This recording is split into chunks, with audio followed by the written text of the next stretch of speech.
I forgot to say something about No, bear! Tenacious God, but I can't tell you what she is now. full mountain man.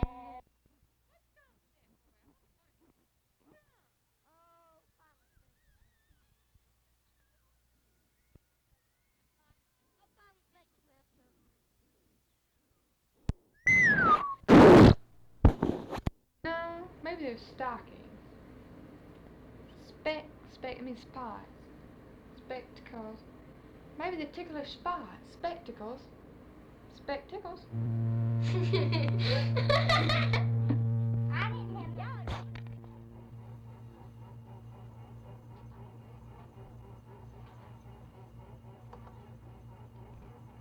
Our Earth.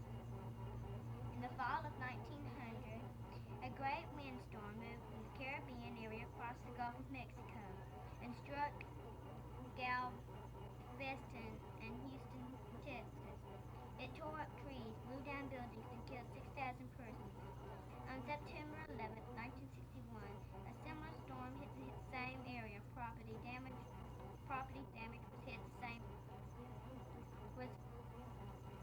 Property damage was almost $1 billion.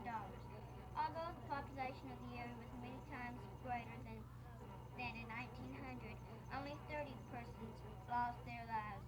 The reason was that men had discovered the storm early and warned people to leave the danger area. The 1961 storm, known as Hurricane Carla, was photographed by cameras carried by a weather satellite up high above the Earth. It was one of 50 tropic storms photographed during the summer of 1961.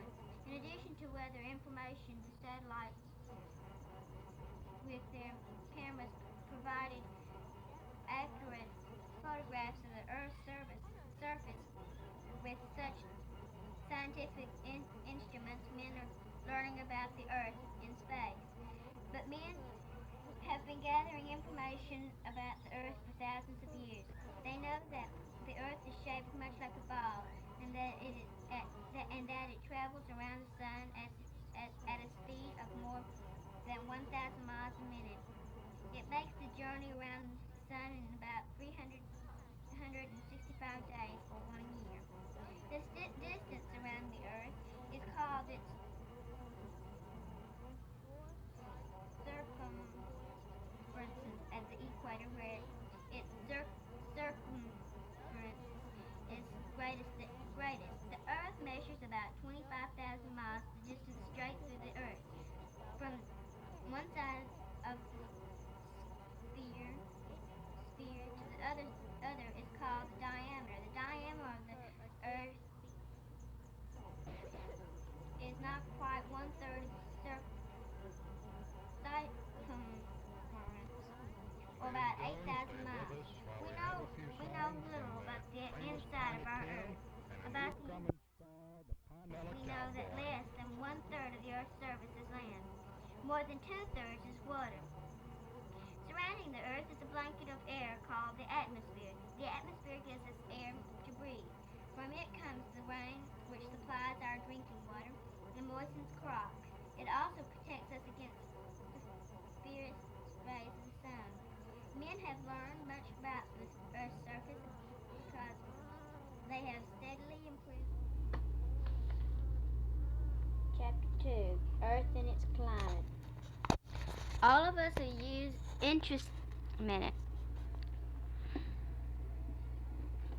men around the Earth at remarkable speed. Chapter 2, The Earth and its Climate. All of us are interested in the weather, and for good reasons. Cold, blistery days make us bundle up in snug clothing. Bright, warm days invite us to beaches and swimming pools, parks, and playgrounds. We need gentle rains to water grass, trees, and crops. We welcome the sunshine that ripens foods for harvest. What climate is? The weather that a place has over many years is its climate. This means how hot or cold it is, how long or short its summers and winters are, and the rain it receives. Climate. and the equator. Climates may be warm or cold, wet or dry. In general, the lands near the equator have the warmest climates because the sun shines on them most directly. As we go away from the equator, either to the north or to the south, the climate becomes cooler. Effect of oceans on climate. Other conditions affect climate too. For example, oceans and other large bodies of water help to change the climate of neighboring lands. Water heats up more slowly than and it cools off more slowly. Winds blowing from over an ocean or other large body of water cause nearby lands to have warmer winters and cooler summers. Cooler summers. Winds from over an ocean often bring water to the land. Warm air can take up and hold more water than cool air. As the warm ocean winds pass over land, they grow cool and some of their moisture falls as rain or snow. Effect of altitude on climate. The climate of a place is also affected by its altitude, or height above sea level. The higher up we go, the cooler the air becomes. Some high mountains are covered with snow all year, even though the land at the foot of the mountains is very hot. People travel to the mountains in summer to find cooler air. Plateaus or flat stretches of high land have cooler nights than do lower areas. Mountains have another important effect on climate. Air that blows against mountains is forced to rise higher up the slope. There it cools off and drops its moisture on the mountainside. As the air passes over the mountains, it comes down as a dry wind on the other side. Now the dry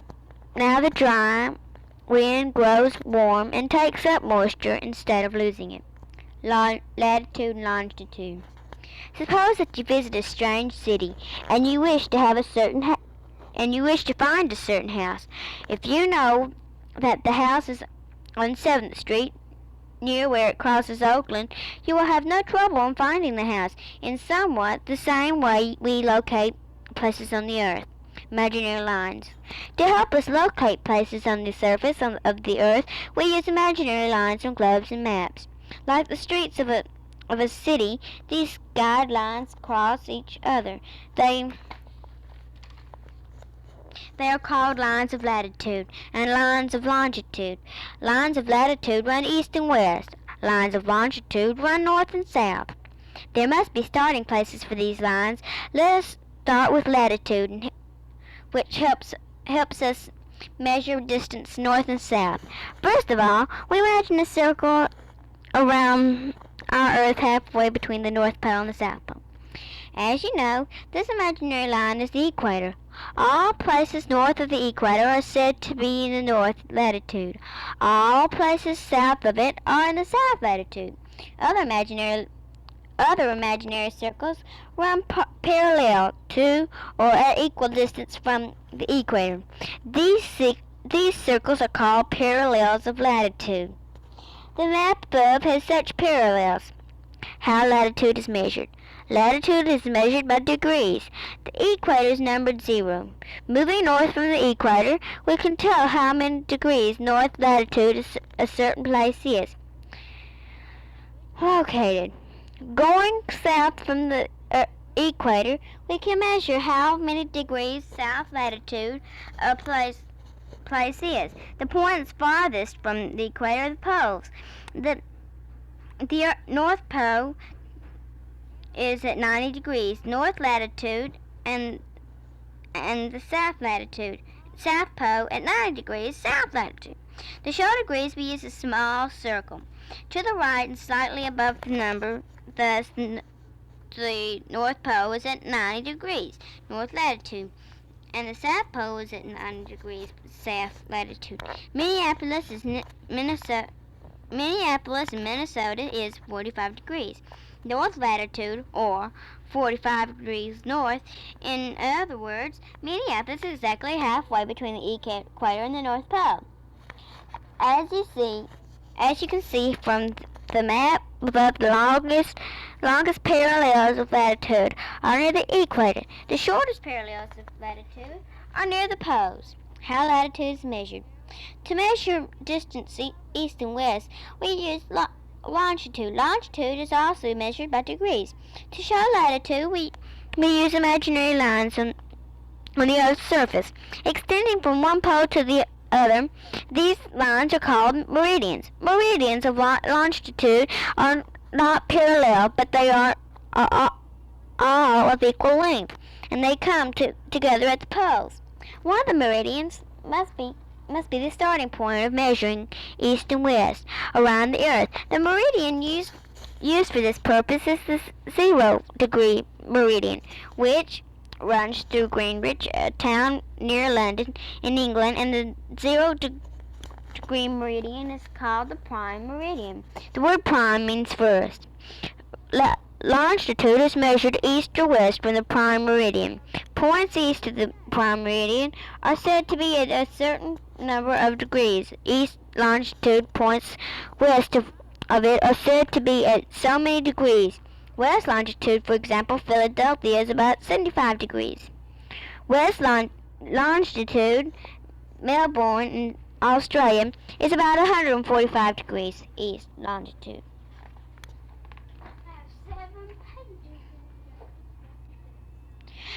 Because the Earth is round, the only true way to represent it is by means of globe. But a globe cannot be carried easily. Flat maps are needed for this purpose. However, it is difficult to show the round Earth on a flat surface. It is like trying to flatten out a rubber ball or the peeling from an orange. Many geographers have worked at the problem. They have figured out a number of ways of making flat maps. 2 different kinds of maps are shown above. Each gives a fairly accurate or correct picture of a part of the Earth. Some regions, however, are shown more accurately than others. The regions near the center of the map are accurate regions. Away from the center are less accurate. The map of the eastern hemisphere above shows the equator as a line halfway between the North Pole and the South Pole. Because this map is centered on the equator, the regions near the equator were most accurate. The regions near the poles, which are farthest from the equator, are less accurate. Now look at the map at the right. This map is centered on the North Pole. For this reason, regions near the pole are more accurate than are the regions near the edges. The lines which lead from the equator shown at the outer edges of the map to the North Pole are straight and true.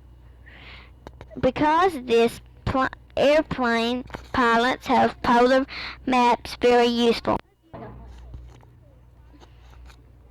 The cross-section map below is another way to represent the Earth's surface.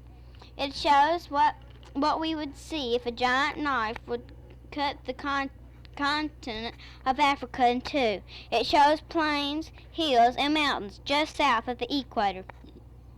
The first map above is a globe that has been winded to show all of the Earth's continents and oceans. It shows the whole world on one map. From east to west, it is centered on the continents of Europe and Africa. These continents, especially the areas near the equator, are shown accurately here. The east and west lines on this map are latitude lines. Latitude means distance north or south of the equator. Because these guidelines are drawn parallel to that is at an even distance from the equator, they are called parallels of latitude. Parallels show how far the place is north or south of the equator. Parallels have numbers called degrees. The equator is 0 degrees or 0 latitude. The parallels on this map are shown at 10 degrees, 20 degrees, 30 degrees, and so on, until 80 degrees is reached. The latitude of the North Pole and of the South Pole is 90 degrees. The map at the bottom of this page has north and south guidelines. Also, these lines called meridians meet at the poles. They are numbered to help us measure distance east or and west on the Earth. The numbering starts from the first or prime meridian. It runs through Greenwich, England. Points east of this meridian are in east latitude. Points west of it are in west latitude. Longitude. Sorry.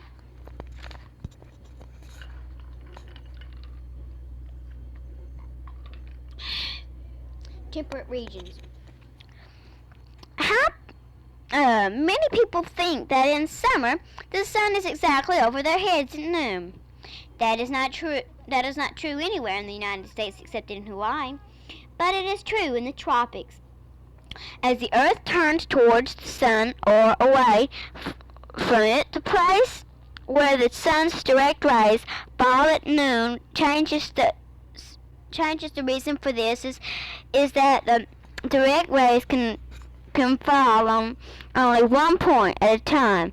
If you aim the beam of a small but bright flashlight on a slowly turning globe, you will understand this better.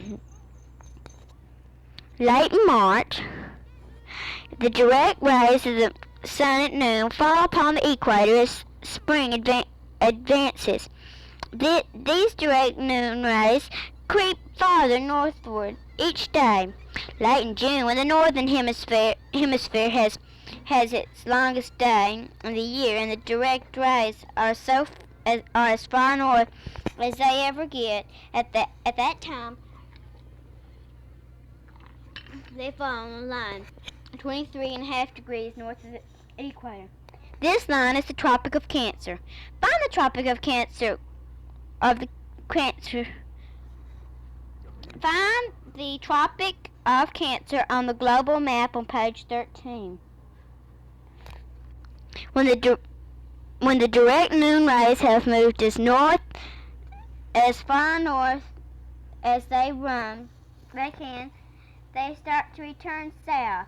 Day by day, they move southward. Although the weather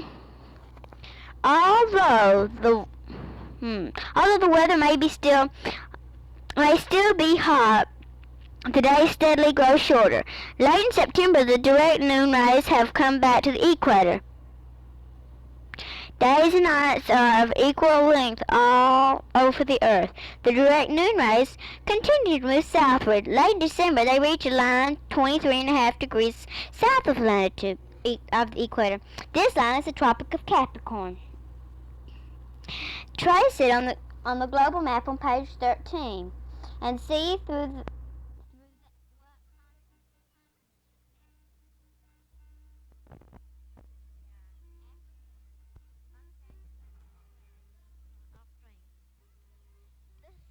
southern hemisphere has summer, while we are having our winter. Would you prefer to visit Melbourne, Australia in December or in June? In December. What kind of weather would you find there at each time? Well, in December, it'd be, let's see, December. Well, in December is when it's hot, and in June is when it's cold. I mean, when we're cold. See, they're just exactly backwards. What kind of weather would you find there at each time? Oh, I've already read it. What the low latitudes are like. The belt around the Earth between the Tropic of Cancer and the Tropic of Capricorn. Now is the time for all good men. region are near the equator, which is Now is the time for good men to come to thee. with low numbers. The low numbers are also called the tropics. The direct rays of the sun never go outside the tropics. The countries near the equator therefore receive a great deal of heat all through the year, unless they can live on the plateaus or mountain slopes. But most people find the heat of the tropics very trying. What the middle latitudes are like. North and south of the low latitudes are the middle latitudes. The middle latitudes have parallels with larger numbers than the parallels within the tropics. The middle latitudes are also called the temperate regions. Temperate, a word which means mild, should apply to places having a climate that is neither very hot nor very cold. However, regions called temperate can be extremely hot in summer and very cold in winter.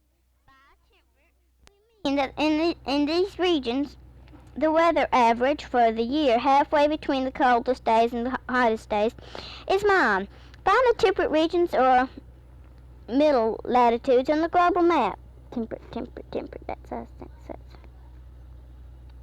Oh, what map? Temperate can be about between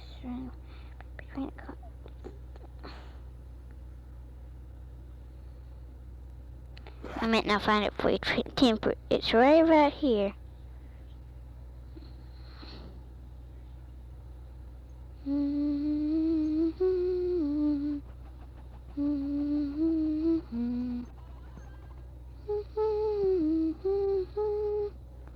Oh well.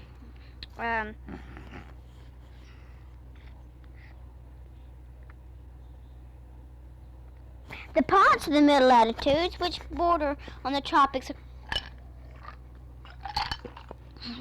are called the subtropics. The subtropics sometimes have frost, but not often, except for places high above sea level. The tropics never have frost. It is summer there all the time. What the high latitudes are like. North and south of the middle latitudes are the areas. Those are middle ones.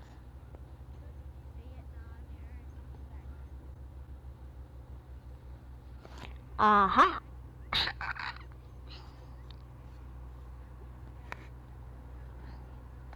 North and south of the middle latitudes are the areas with parallels of latitude.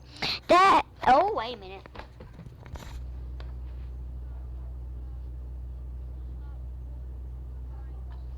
That have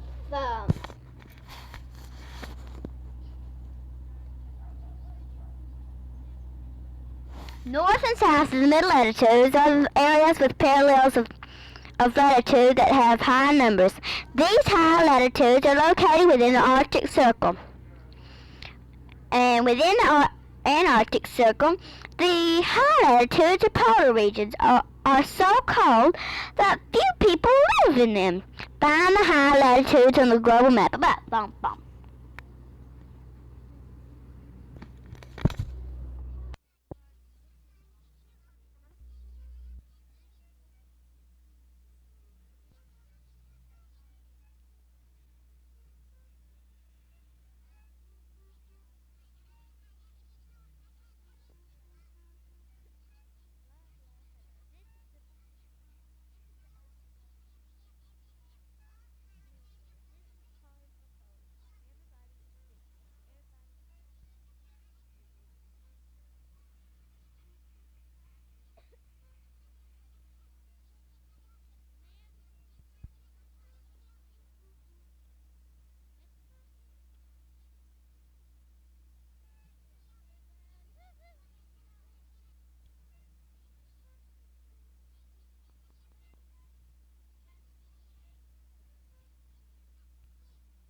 me it doesn't.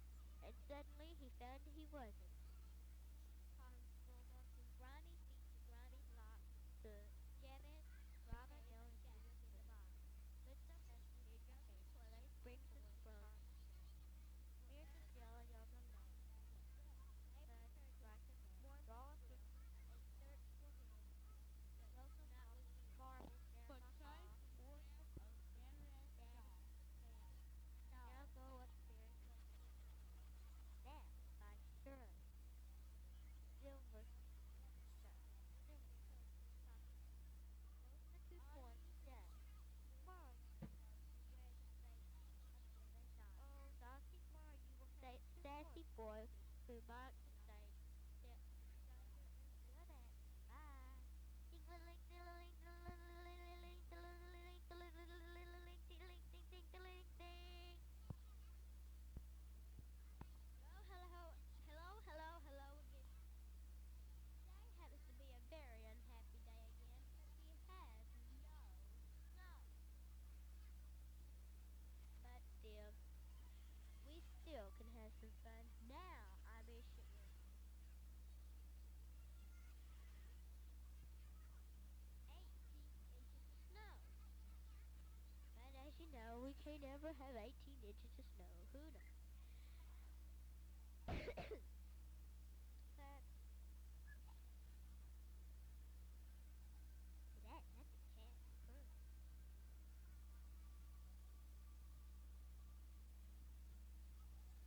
Purr comes from the vibration of his ribs.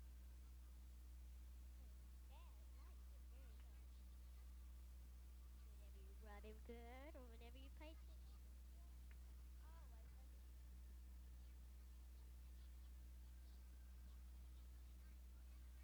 Oh, it's just so wonderful here. Listen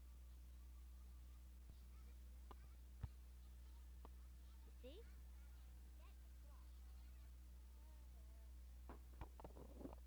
Want to hear something else? Hold on a minute.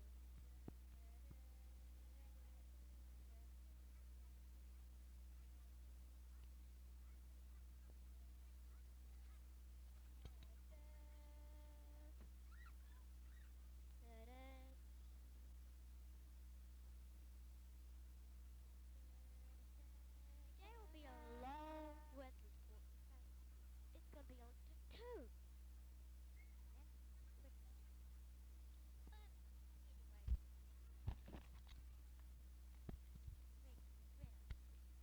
The boy who laughed at Santa Claus.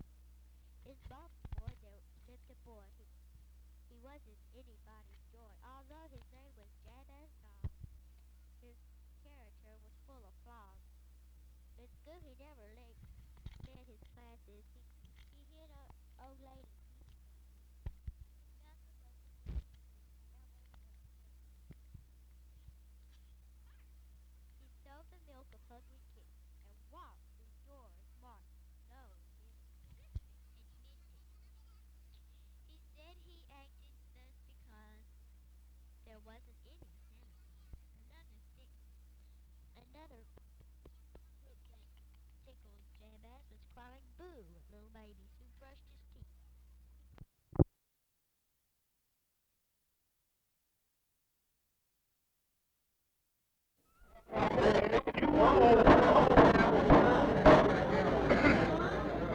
Finest gavel I've ever had. I'll tell you, I appreciate that, boys. I really do. Been appropriated twice. One of these days. Brother Reagan, will you lead us, please, in a little word of prayer?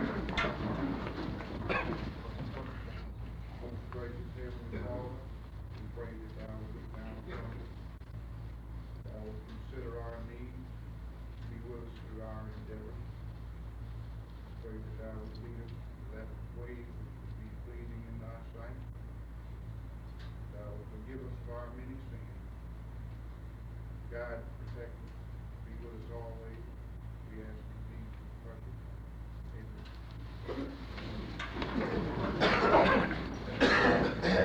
Gentlemen, we've got really quite a few things come up before us tonight.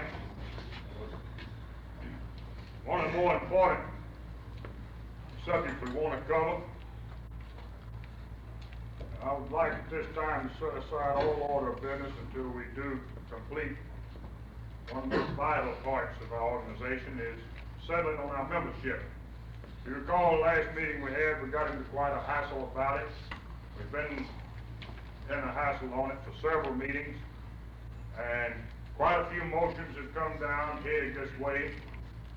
We told you that by this meeting time, we would have tried to work out something by going back over the minutes of the previous meetings and work up what had been projected down through motions.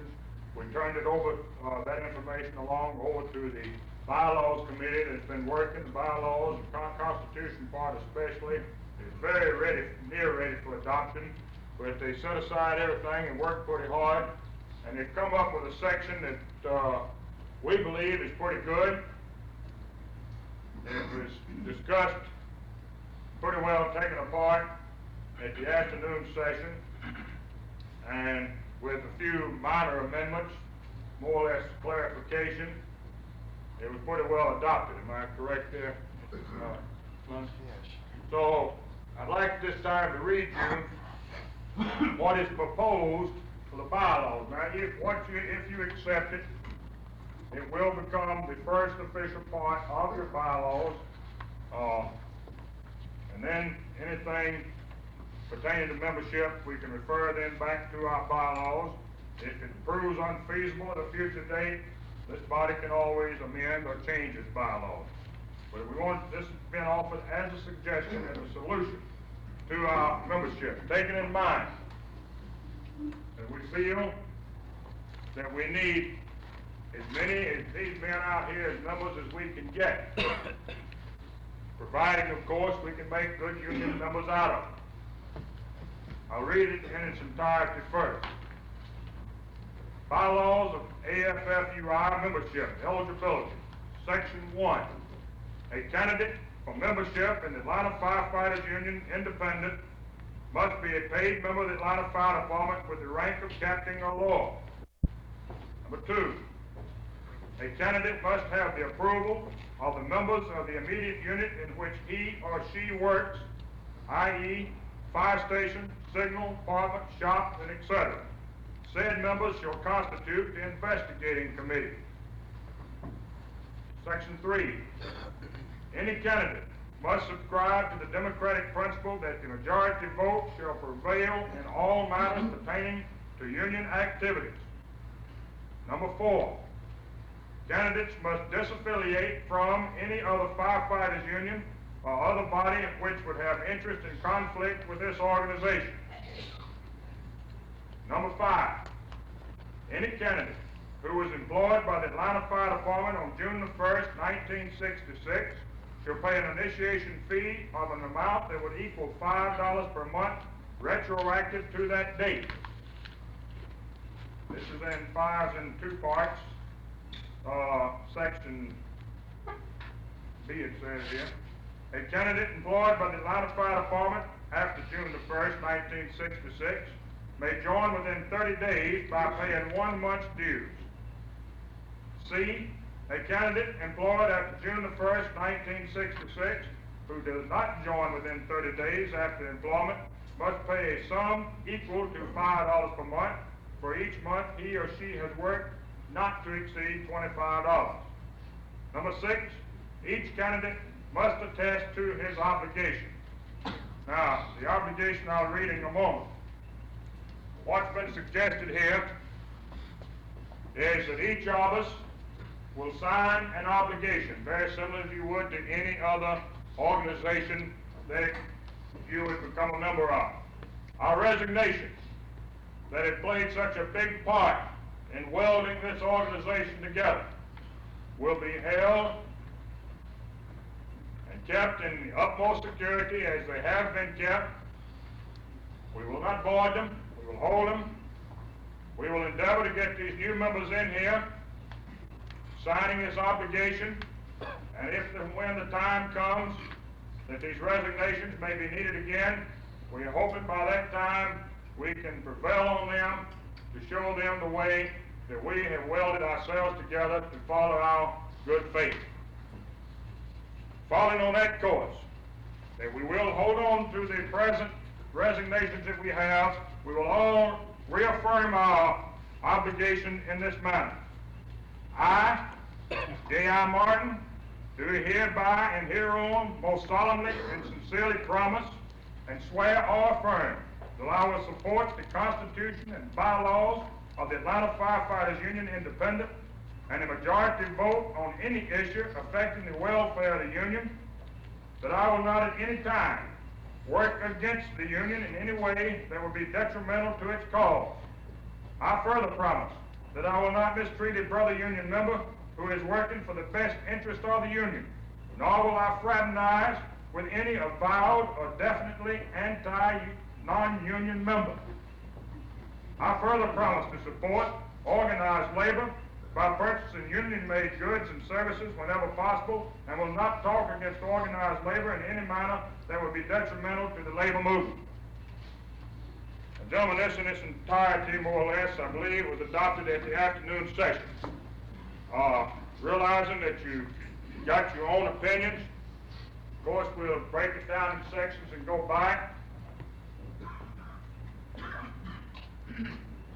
I'd like at this time, I believe it was successful this afternoon, just to declare a brief recess and let you talk it over among yourselves and explain your idea with your neighbor.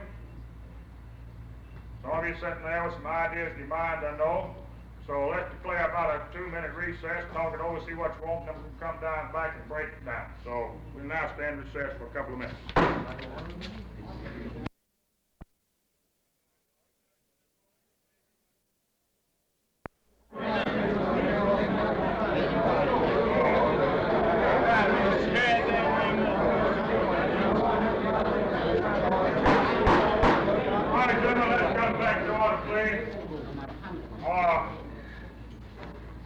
Well, now, just wanted to give you a little time to get your heads together and think about it, work around on it, think it about.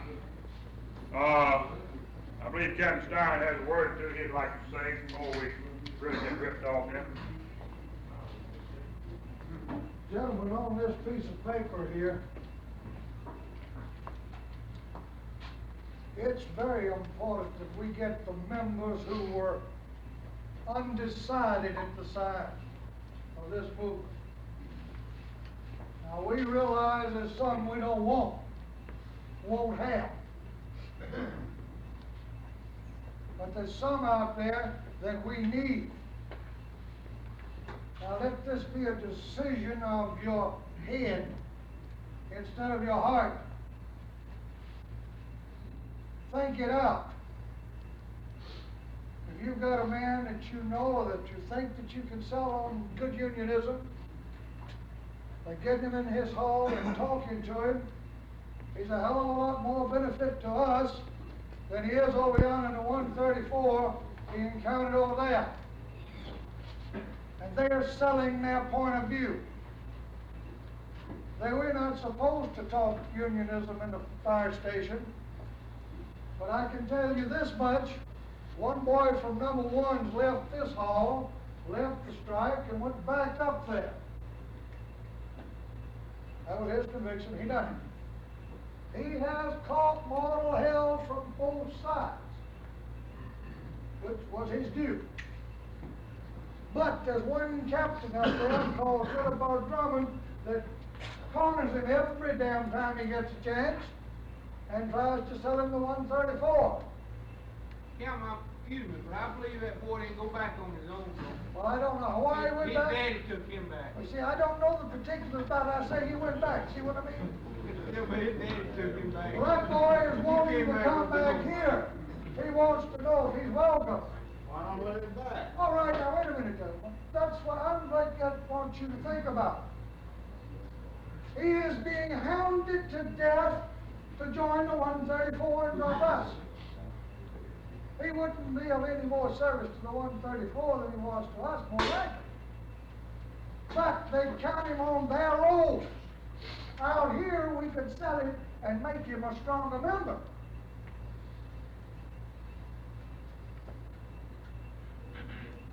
Now, I realize that Captain Drummond has been of a great service all these years to the 134. I also realize he's been of a great service to the fire department. And he's been of any more damn service to us. Keep on, you're gonna do So use your head on this deal. Use your head on this deal. That's all I gotta say. Thank you. Make a motion to be adopted. Gentlemen, I'll ask you, appreciate your motion, and I'll ask you if you will, hold your motion and let's, I'll withdraw in a moment. Let's break this down section by section, so that you will thoroughly understand. Not that I would like to see it adopted in its entirety, but I believe if we go through it section by section, you will more thoroughly understand it and know what it is you are adopting. All right. Thank you. Are there any non-members present? Let's see what state's not represented here tonight.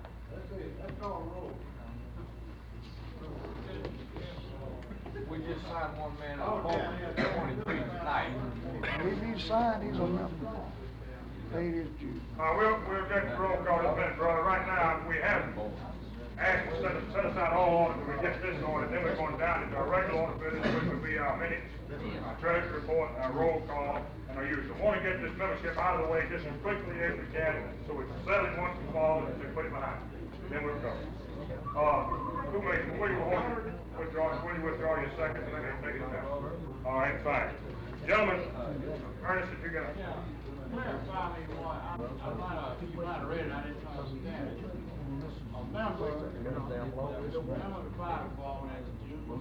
Let's go down, right now, we'll go section by section. I'd like to go section by section, have a motion made to adopt that particular section, discuss it, and then go on to the next one. All right, gentlemen, if you will, please. I can't hear you, Mr. President. Everybody's talking at the same time you're talking. Thank you. I ain't often been said I couldn't hear me, Jay. But all right, thank you. I'm trying to listen to what they say too. All right. All right. A candidate for membership in the Atlanta Firefighters Union Independent must be a paid member of the Atlanta Fire Department with the rank of captain or below. I'd like to have a motion made to accept that. I'll make a motion. Tommy Pham makes a motion to accept. Second motion by Jake Stanley. How come we can't take some cheese? All right, just open the discussion. Wait a minute, wait. How come cheese can't come? Number two.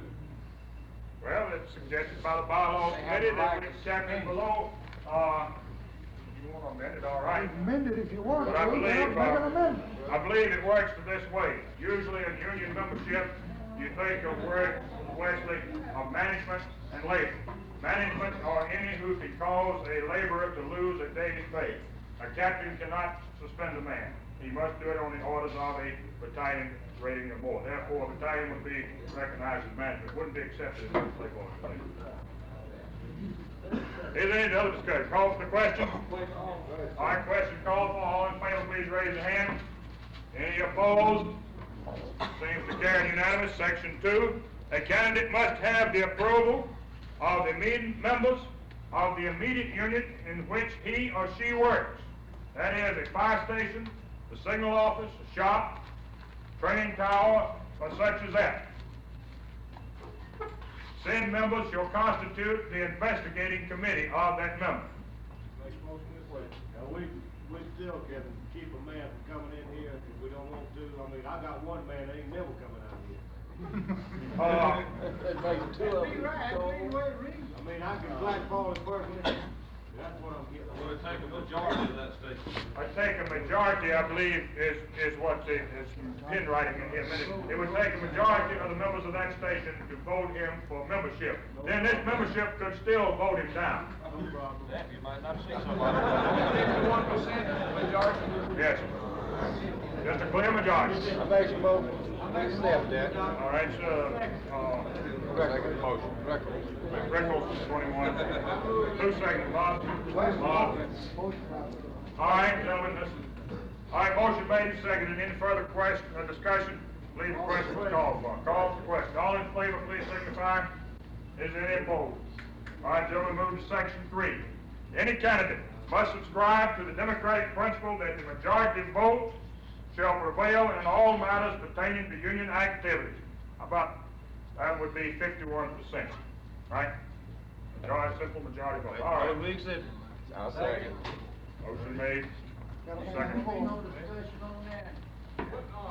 would that be 51% at any meeting, or 51% of the 2 meetings in that particular day, or 51% of the membership? Oh, boy. 51% of men vote. I believe, George, that's a damn good question. I would believe that matters such as that would probably, the rest of our bylaws would cover that. If not, this would have to be corrected. Now, what I'm thinking is certain matters would have to go to full membership. Certain matters could be, you know how it usually is, on the floor. By referendum vote otherwise. That'll have to be spelled out in the rest of it, which would make a good thing. And I'll ask the secretary to make a note to that point here. That if not, that should be cleared up in the rest of the bylaws. Yes. I'm out here about the last meeting, and one shift took it on itself before the other shift even met out here to pass something up inactive. That ain't right. No, not normal. Huh? Not normal, it shouldn't be. Should have been waiting and let the other shift vote how they're. What was this incident? What was this incident you speak of? Please stand up. I believe it was a man that was, sort of asked to leave or told not to come back. He could stay through that meeting, kept the glass. But it should have been, he shouldn't have been said anything to till the other meeting that night had met. I believe he left it on the floor in the night. I'm not talking about asking to leave. They asked him not to come back. Oh. We haven't had any bylaws or nothing else about, I'm just talking about you're not supposed to vote on something on one shift and start acting on it till the other shift has had their say all. I don't believe, Baker, I don't believe. No, please. I don't believe. Nothing to do with what I'm talking about. I- Whether he left or didn't leave don't have a thing to do with it. I'm talking about the body is supposed to be both shifts, not just one. Right. One shift passed on something and said something to the men before the other shift had anything to say about it. Now that's, one shift was acting on it. But he also said he couldn't go along with our, That don't have anything to do with Maybe it. that's a chicken and egg deal. Brother Babel, you let me answer your question, sir? Go ahead. In other words, Mr. Glass was sitting in the meeting here, which is in violation of a rule that this body has passed. That no non-member will sit with us. At that time, this body passed it and you carried it. Now, I asked Mr. Glass to go into that room rather than embarrass him. And we discussed whether we would let the man sit in this meeting. We extended to him an invitation to sit in that meeting. And he would perfectly, and I personally extended him an invitation over the phone to return that night. But he said he could not go along, he could not sign the obligation at that time. But you saying non-members was, but he was a member of this. I'm not talking, that ain't got anything to do with what he did or didn't. What I was talking about was that you passed on something, we'll say at that meeting, and started to enact it at that time without letting other shift have anything to vote on. Mr. Baker, if I had a man sitting here now that was a non-member, would you want him to sit here until 2 weeks till the other shift to vote on? Well, we put it like this, was that particular man a non-member? Yeah. Yes, No, ma'am. no, it wasn't. You got a technical point, Baker. All right, just a minute, You please. got a technical point, Brother Oh, Baker. just a minute, please, wait a minute, please, we'll take the floor. I believe, if we'll all agree, working at that time, Baker, on what was gonna be membership and what was gonna constitute membership, and which is the reason that we had to come to this tonight. We had several people with several different ideas of what constituted membership. It's a technical point as to whether he was or was not a member. I don't know myself. I don't even know if Glass knew whether he was a member. Probably the body couldn't have decided intelligently whether he was a member because we didn't really have a damn concrete membership thing drawn up. So, agreeing with you that one body, both bodies must meet before something becomes fact. You're getting my point. Right. Both bodies have got to go. Before they start That's the acting reason for this, Baker, to eliminate something like that from happening again. Captain Glass, let me say, was one of the big reasons why we had to nail this thing down about membership, because I don't think anybody in the body, largely, went along with what, exactly the way that it happened. They didn't appreciate it, but we didn't have anything really to go get down on to nail it down on. You understand what I'm trying to say? We didn't have anything concrete going. We've got to get some concrete in there on that form. I wasn't talking about whether that particular man, I was just talking about the body acting. Right. Without the body. We will concur with you 100%. Okay? All right. Mr. Glass excused himself. All right, gentlemen, I'm going to rule out order any further discussion on that theme. Let's move along here. Let me hit this again now. Any candidate must subscribe to the democratic principle that the majority vote shall prevail in all matters pertaining to union activities, and that would be both shifts. We'll have to enact that or make that clear. Motion made, accepted. What name? Who seconded it? Billy King. What station? Call for the question. All in favor, please signify. Any opposed? All right. All right, gentlemen. Number 4.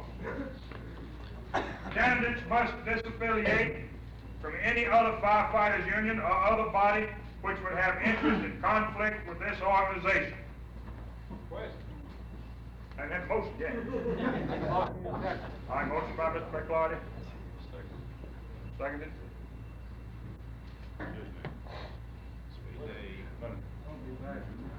Call for the question. All in favor? Any opposed? What station? 7. 7. No, but there's so many Number I 5. know of. Now, number 5 is in, Oh, I had a question. do I have a question on that? We've already voted on it. Okay. Railroad did. Does anybody want to discuss the last one? Really? All right. Number 5. This one's in 3 parts. First part. Any candidate who was employed by the United Fire Department on June the 1st, 1966, shall pay an initiation fee of an amount that would equal $5 per month, retroactive to that date. That's the end of the first part. Let me say something right there, Captain Martin. Yes. He brought it to my attention here. The guy who was here on the 1st, say he lingered on for 6, 8 months, he would have to pay $5 back to that date. And that would exceed the maximum $25 for the new member, down in number That's right. 6 down there. When as I understood it, the maximum was to be 25.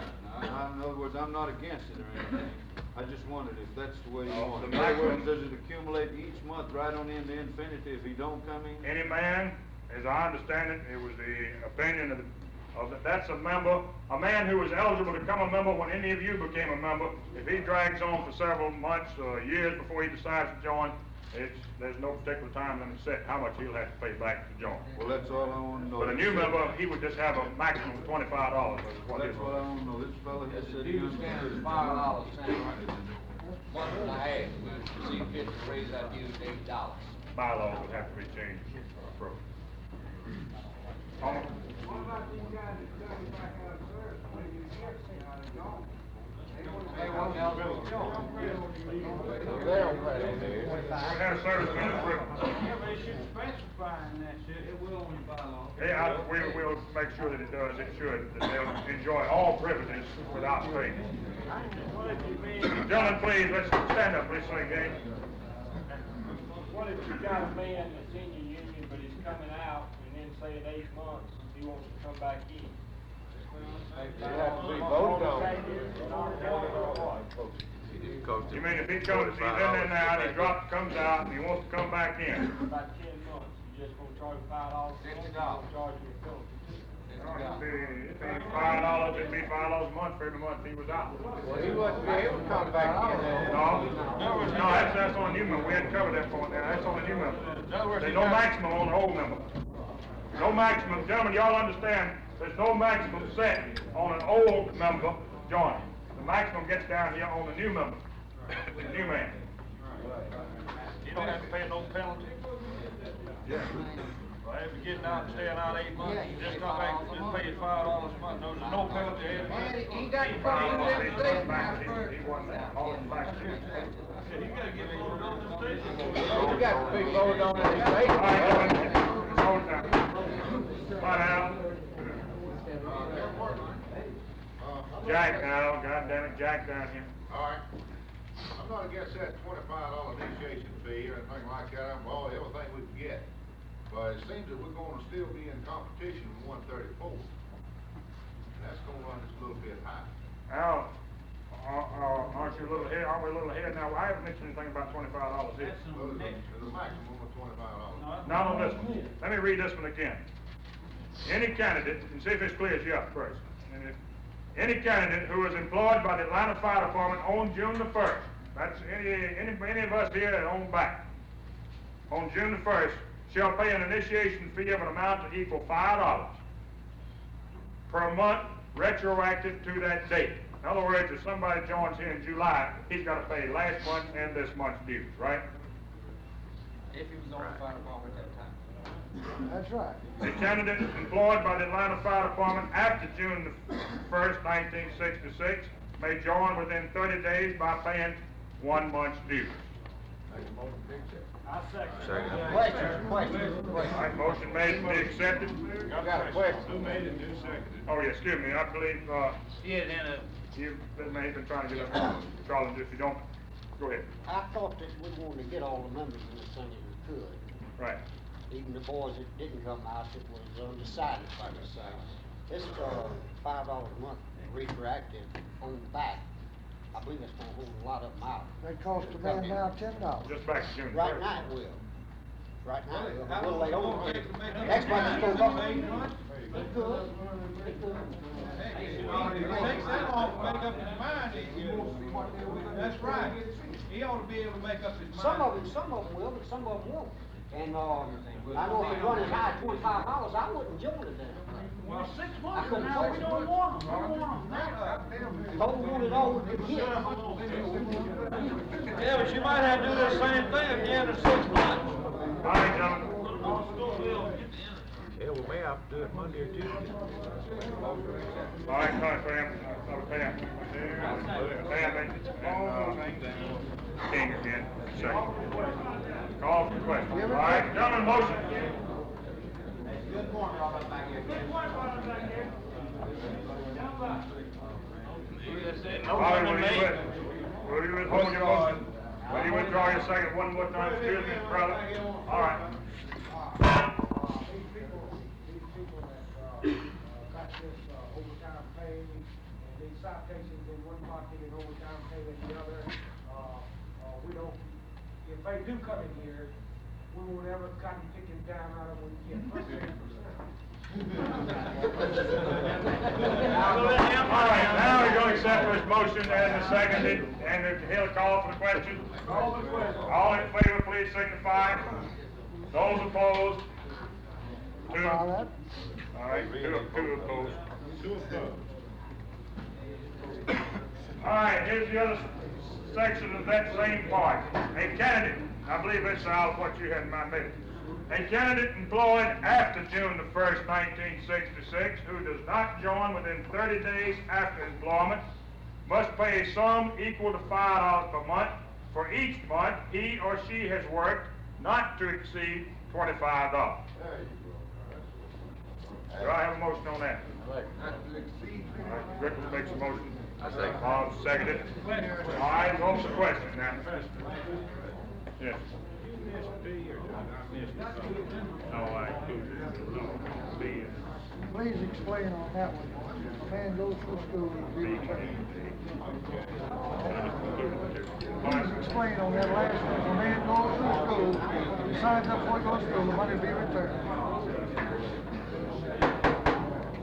John, it's been mentioned in here that they amended at the afternoon session to this last one, that if a man signs up, goes through training school, fails, and loses out, his money will be refunded to him. Can you control All that? right. Pardon? Can you control that? Not very much Is the union longer. member passive, if he ain't failing? Not much longer, I'm afraid. Who made the motion? Rickles made the motion, Bob seconded. All right, question on it. Stand up, gentlemen, please. Does his 30 days start when he enters training school or when he goes to the station regular? I would say when he goes regular. Right. The day he goes on the payroll.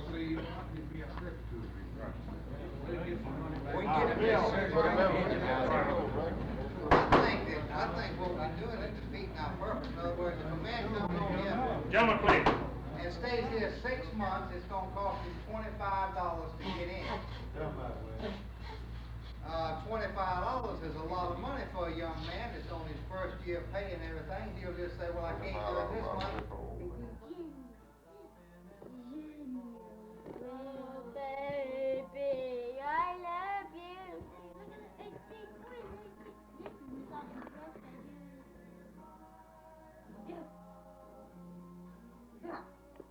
We should have her tape on there. Hush. I'm trying to see if it'll tape.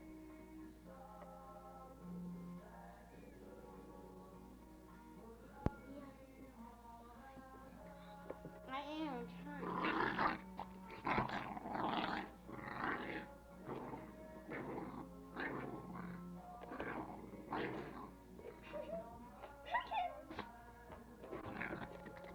Alright, let's see.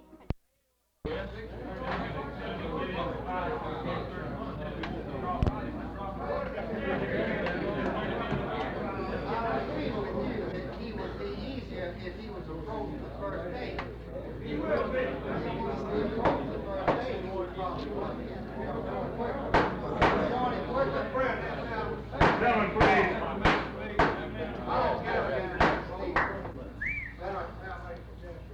That man still got floor will, brother Lane. I'd like to see that by paying 2 months to $10. That seems like a pretty good interest fee to me for a new man. Now, what you've done with the old man, 2 years from now, it cost him how much? $60. So we can eliminate him. If we don't get him in the next month or two, then we'll never get him. If we won't, not in a bylaw. You change bylaw. If these don't run out feasible, well, they can be changed at any time. All right, now, I go along.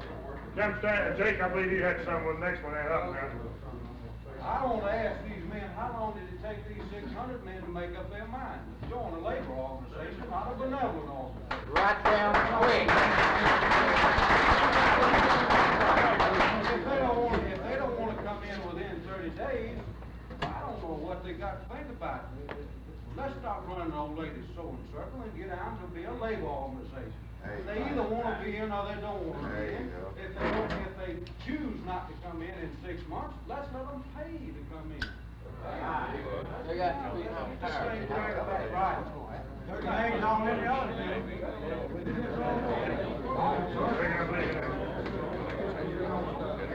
All right, gentlemen, please, settle down, go in here. Let's listen to everybody. I agree.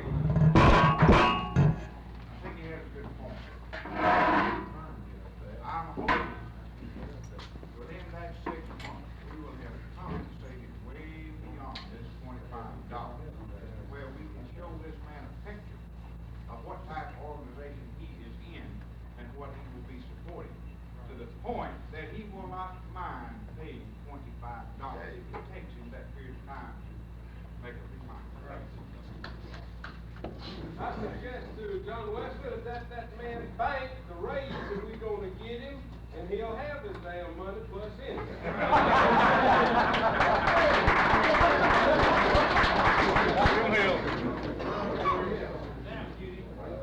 My wife just took another job.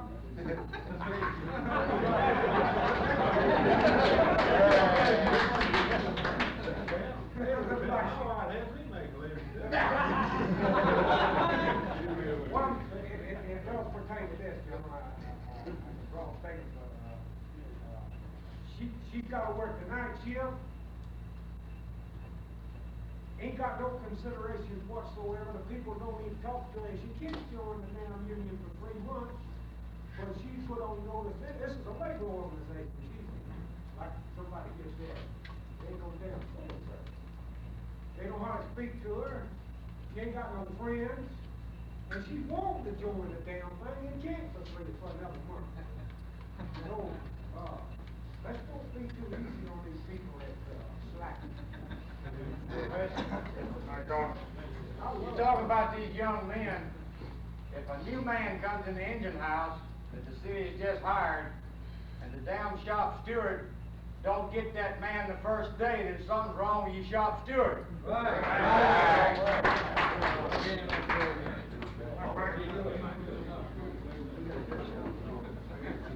I'm gonna yield this. I'm gonna yield this gentleman well beyond in. He's been trying to get up for a half hour. Stand up, Bellwood. Come on. All right, Bellwood, get up. Come on. Go on, Bellwood. Stop. You know my dad, don't you? Damn right. Yeah.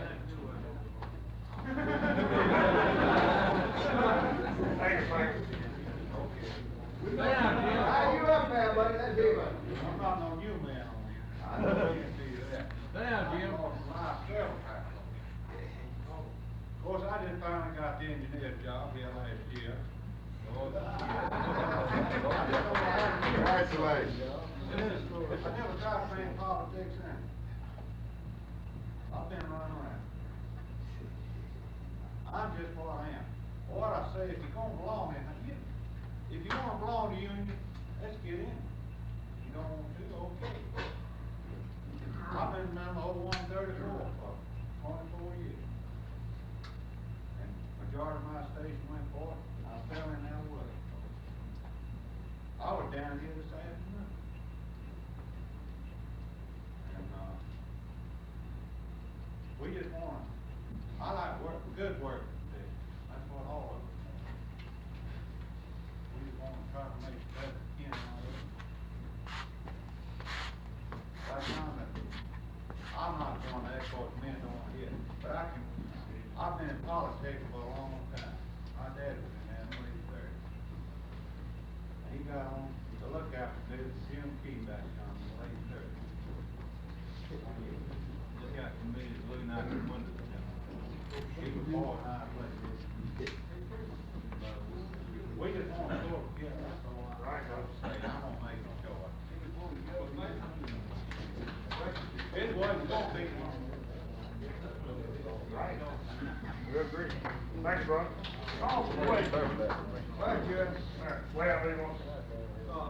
I'd like to know, I know the other units, 134, you have to pay your money first, a month due, before you even join that new, can your new man come on, before you can attend a meeting before you pay the money, so you get sort of a picture of what's going on. You have to pay the money first, the man won't know what's going on, rather than, what somebody. Usually I think the idea would be, he would have to pay his money and be obligated, just as you would in a usual procedure. Most are, he would pay his money, be obligated, and come in. That's the usual procedure. He might have taken a poll. What you're saying, that he has to pay his money, then come to the meeting. Yeah. That's usual procedure. Hey, Jack, one thing, first, let's go back and address this over at the gas. First place, whenever you join both the Indian union, you take out and believe I'm right, Sandy Carpenter's union, you pay about $75 if you join the first day. You pay about $75, and then you start paying dues every month. So in other words, you got to expect it. Now the second thing with this is sort of like those mother birds pushing them birds out of the nest. They never would fly as long as mama bring those worms to them. And that's the way it is with these boys here. When they come home, and the student goes home, they say, son, come on in, you get in for $5. If you wait around, next month's gonna cost you 10, next month 15. He gonna come on in the first month instead of asking around and paying $25 later on. Well, Brian, back down there, his arm's getting tired. I can't see for cigarette smoke on it. This, $10, $15 deal, do you think you got $10, $15? Hell, fuck no.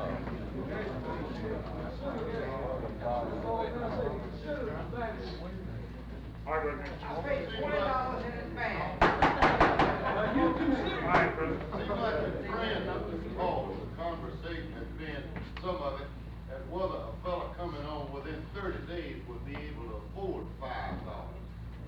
Maybe he's been out of a job a long time, hasn't had a conversation like that. But that seems to be the trend. Now, I'll tell you what we did at our station. Most every station got a commissary. We had one fella said he wasn't able to come in just before our movement started to walk out. One of the store members suggested we loan that brother $5 and make him a member, let him pay it back $1 a payday to the store. And that would break anybody, and I'm sure every state's got a commissary could afford it. All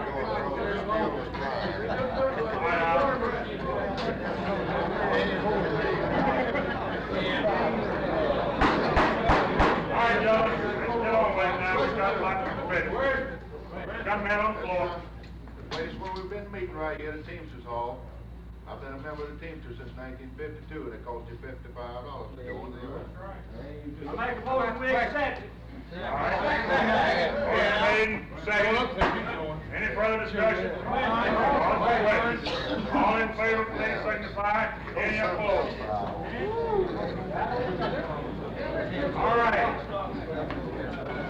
Then with the last part, that each man must attest to his obligation, and I will read the obligation that he shall attest to.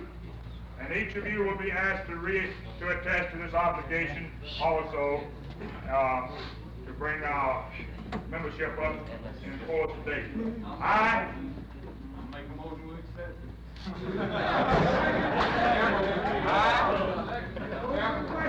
All right, motion been made. Mr. Cole. Seconded. Mr. King. All for vote. Question been called for. All in favor, please raise your hand. Any opposed? Y'all by railroad. All right, I got one point I wanted to bring out again. It's been accepted, so I want to charge you with your obligation. That I will not. No, that ain't the right one.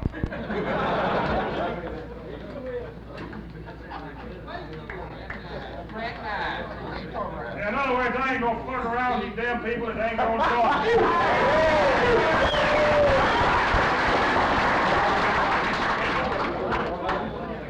A lot has been said about fraternization or what it means. Now you've got a man that's not a member. He's not going to become a member. He won't be a member. He'll never be a member.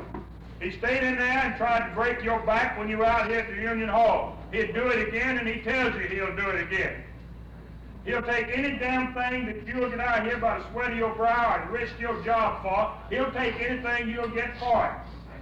But he won't support you in any damn thing except you're a good boy and I'm for you. I believe in what you're doing. I just can't make myself do it. Now, I'll work with him because I have to. I'll talk to him in the line of business.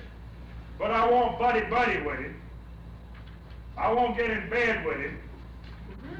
I won't loan him money. I won't help him in any... This says he or she does.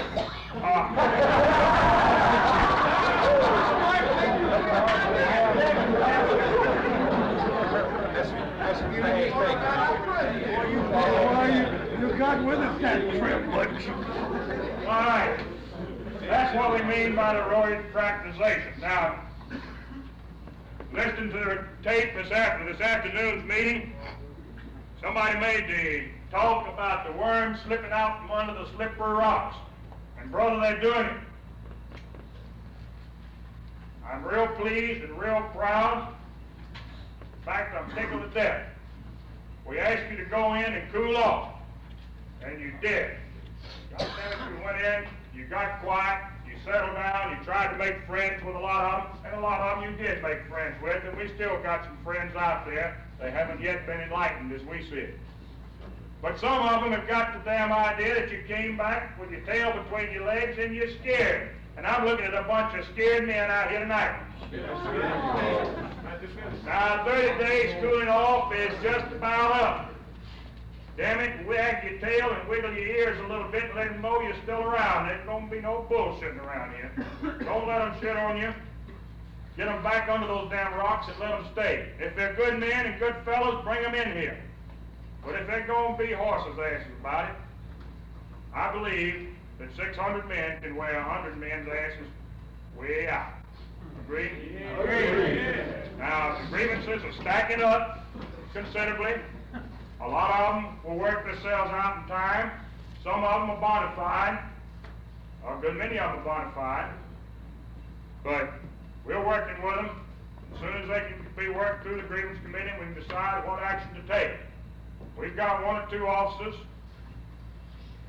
supposed to be leaders of men that are trying to drive the men because they can't lead them and they lack the qualifications of a leader. They're intimidating men. One man we've particularly got to take up the grievance with. We know for a fact that a man left the deployment of the fire department. He was a member of ours in good standing. A few months ago, about 9 months ago, he was heartily recommended by all the officers as the best qualified man in that station for position of driver. And he was so elevated to the position of driver, he is now left. And on his form, what form is it? 52, his company officers, both captains, did attest that this man was not suitable to be rehired. The reason was because he walked off the job in an emergency situation, and the fact that he would do it again. Now, if that man ever wants to come back to this department, he's stopped cold, if that's allowed to stand. It will not stand. That's enough, in my opinion, to bring this entire body to bear, if necessary. Do you concur?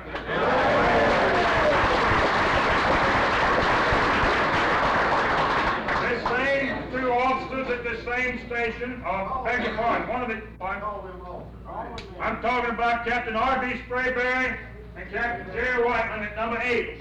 I'm talking about Fireman Gaddy, Stumpy's son, who quit yesterday. I wouldn't call Sprayberry no cat. I thought you said me. All right. Now, this same Captain Sprayberry has called 3 of the 4 candidates in for his replacement, and what he is asking them, in effect, if they are members of this organization, which he knows they are members of this organization, if he gives them this promotion, would they walk out again? Now, he's intimidating them to the extent that they feel that they're possibly be disqualified. The only thing is, every man in the station is a member and will participate.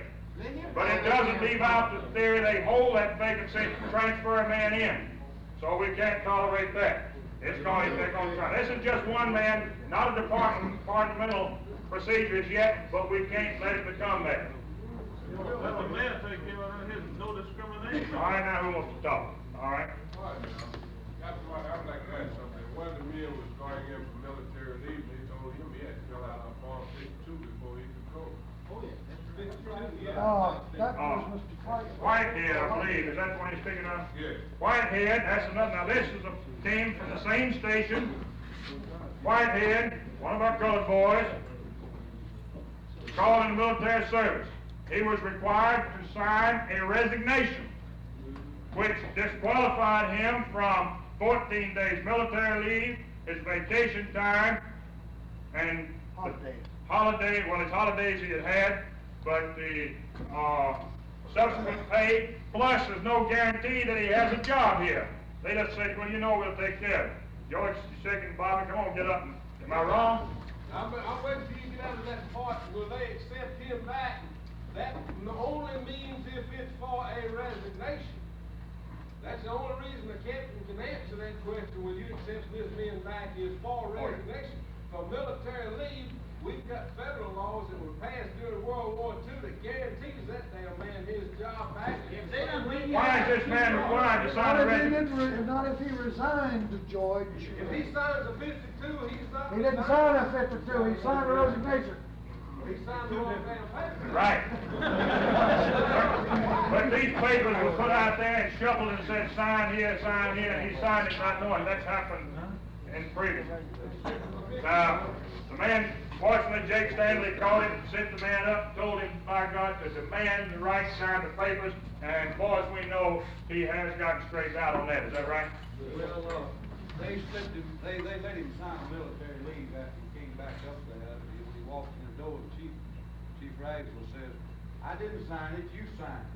But what we want to know is why in the hell did he slip out a resignation paper when his 52 stated that he was going on military leave? Gentlemen, all we ask is this.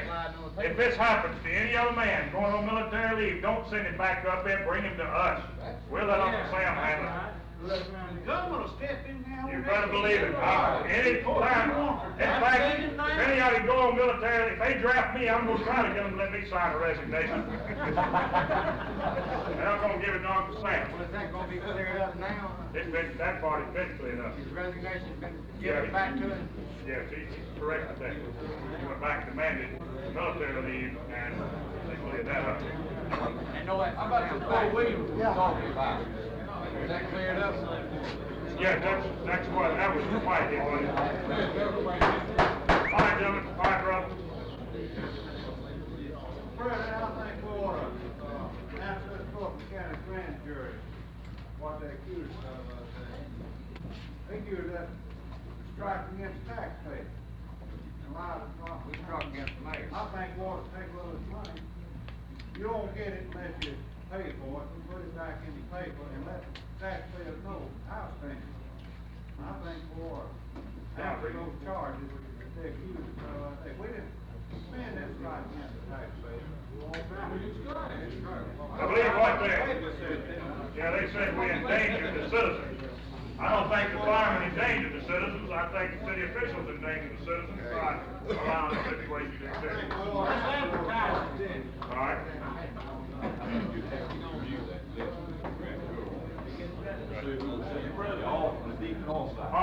I would like to bring this in mind. It's been brought to my attention about this grand jury. Somebody brought it out in the afternoon meeting. Now, Mr. Ralph McClellan, Ralph McClellan, who was running for judge from Mr. Merlin B. Moore's place, the man at Sinai Junction. Mr. Merlin Moore is retiring. Etheridge, what's it, Jack Etheridge, is that his name? Jack Etheridge that fought so hard to bring Sandy Springs in up there, is running for the place. And Ralph McClellan is running in opposition for a Superior Court. And McClellan called me personally the other night and said that he talked to the jury foreman. I've got his name written down. And the foreman said that recommendation was submitted to him by our old friend, Mr. William B. Hartsfield. And no, he submitted it to the foreman though for that recommendation. So we know where it came from. And incidentally, Mr. Hartsfield's name was recommended by Mayor Allen as one of our mediators. And our attorney, Mr. Robert Mitchell, countered that offer with recommended Mr. Jimmy Hopper. He's been a good. He's been a damn good. Yes, he said it. Wait a minute, are you sure that they meant William B. Hartsfield or Willie B. Jr.? Ain't any difference. Right, Joey? why you own this circuit? This could be used as a backfire. In the first place, the paper didn't give us free thing. I mean, fair coverage. They censored the city just as much as they censored the fire. But in 1947, the grand jury of Fulton County told the city of Atlanta to put the fire department on a 3-platoon system. Now that's a matter of record. In 1940, after the Wine Car Hotel, they said it was the grand jury ordered them to put the city of Atlanta on a 3-platoon fire system. Now, if they had done that, we would have already been on 56 hours. So again, they are indicted by their own action in this thing. This needs to be brought out. Excellent, point, George. excellent point. Gentlemen, I'm standing and to correct myself. I said that we had set aside all other business and pass on these resolutions and get back, and I'm wanted astray. So if you'll excuse me, let's now hear from our secretary, get our roll call and all out of the way. Hey, call roll call in here, don't give me a paper. All right, George has, what is that, Steve? We've got another master stream. Oh, it's master stream. I mean, master's got the, all right, give me a paper. Number 1. Yo! Number 2. Yeah. 3. Wait a minute now, where's 2? Wait a minute. 2. George, you got the tag. Number 3. Number 4. 5.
Signal office.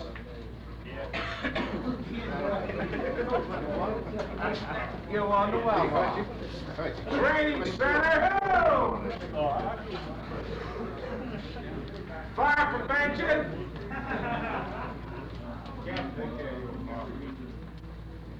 Fire prevention. Is that it? Arson. Anybody else on this? Excuse me. Everybody answer roll call except 20s and fire prevention.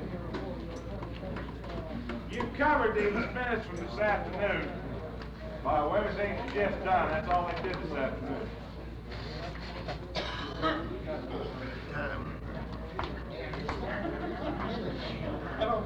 Gentlemen, in the last meeting that we conducted, y'all left instructions with me to write a letter to the Louisville Fire Department.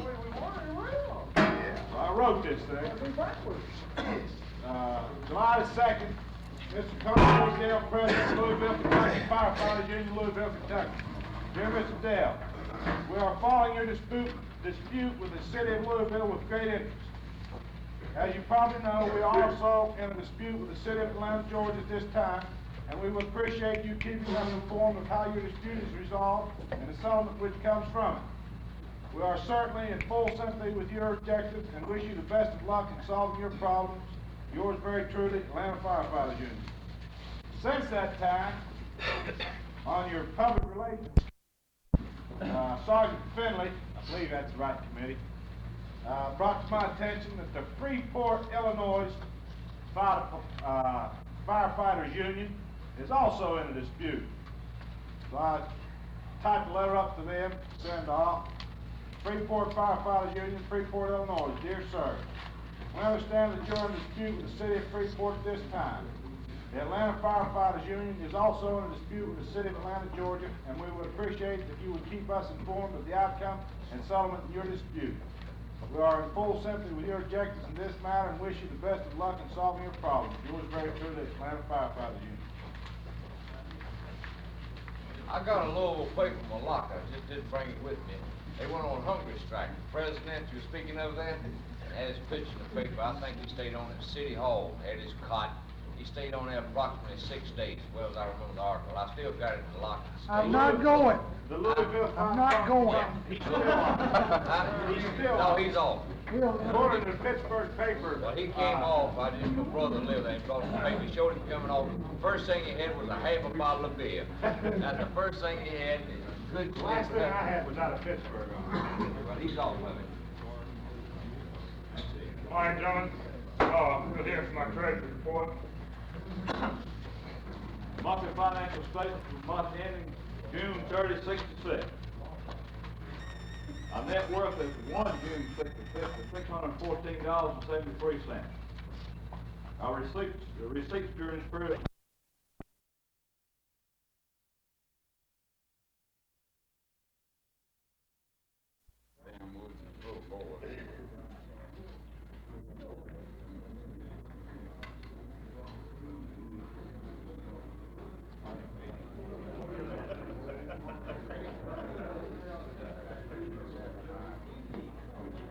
You haven't got a good boy.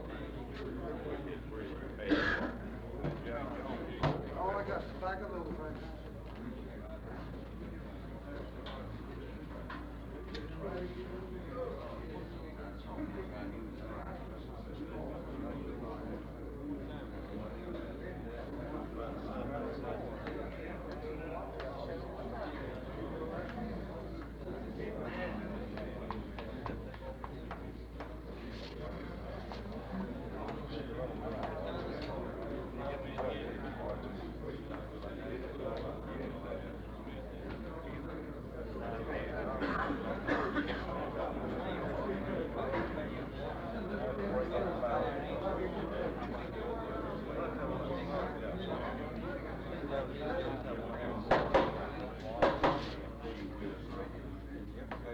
Gentlemen, let's call the meeting to order. We're a little shy on our membership today for the pure and simple reason that we have obeyed the agreement that we made about 25 days ago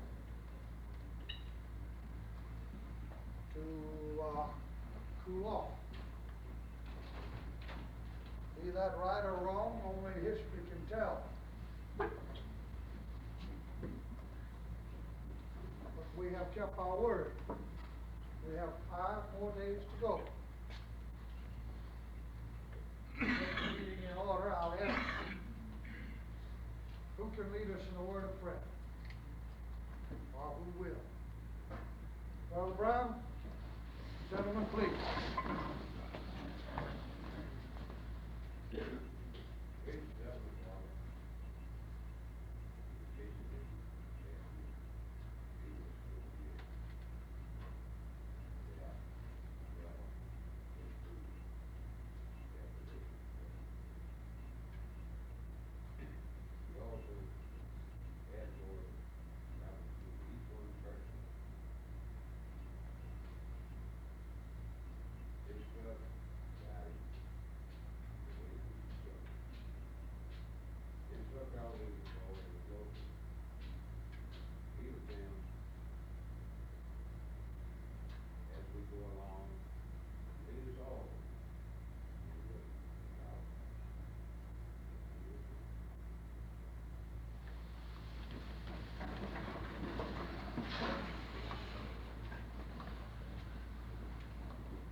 begin, is there any man in this hall that is not a member of our own club?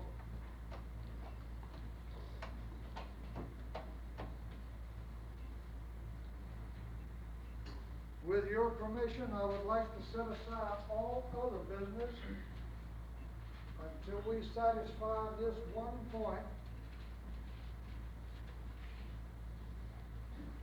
That is of the new membership and of the membership. I'll ask your permission at this time to grant that. All in favor? Give me a show of hands. Let down hands, all opposed.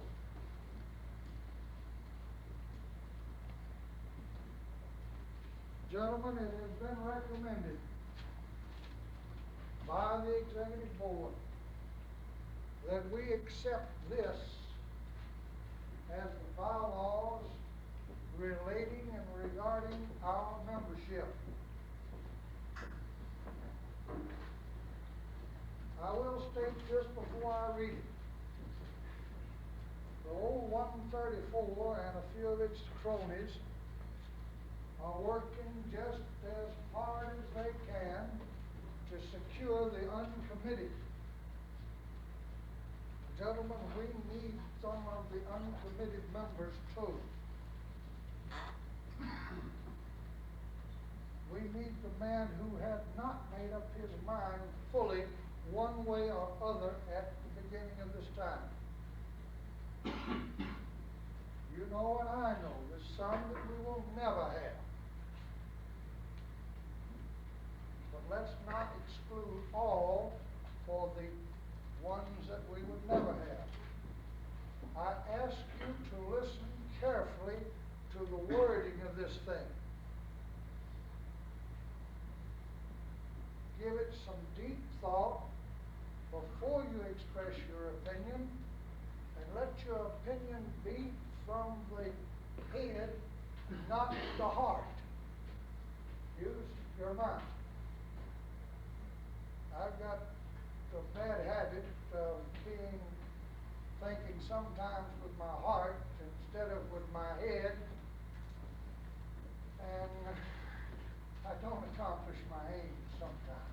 So I really beseech you, give it some deep study before you give me your answer.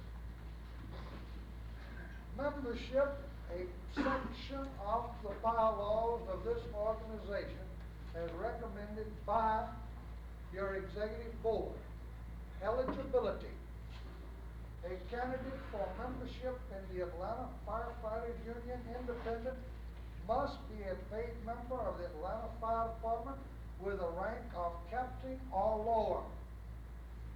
2, a candidate must have the approval of the members of the immediate unit in which he or she works in fire station, signal department, shop exit.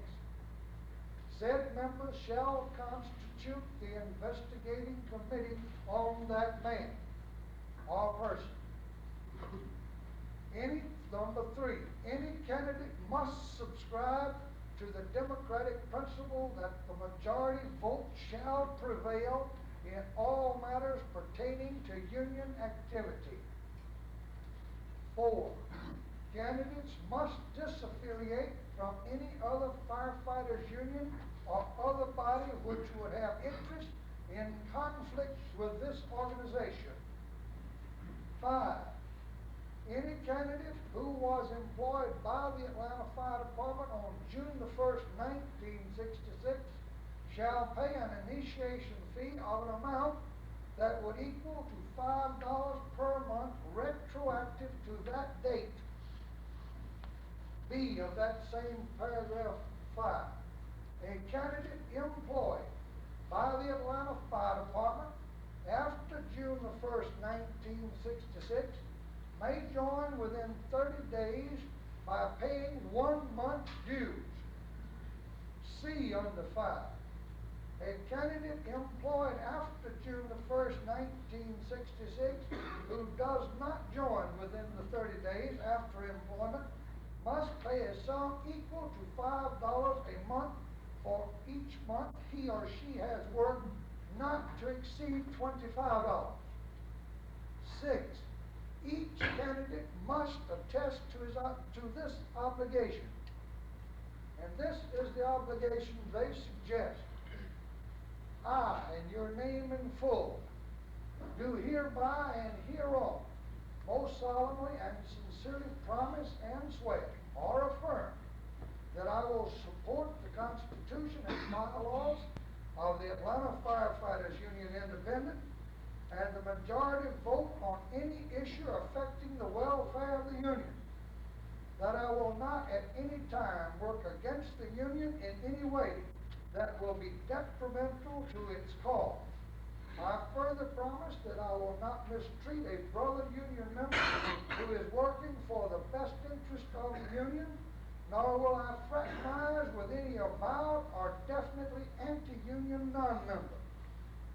I further promise to support organized labor by purchasing union-made goods and services whenever possible, and will not talk against organized labor in a manner that would be detrimental to the labor movement. Gentlemen, we will set aside, with your approval, our signed resignation in a locked, sealed vault, and we will all take this obligation.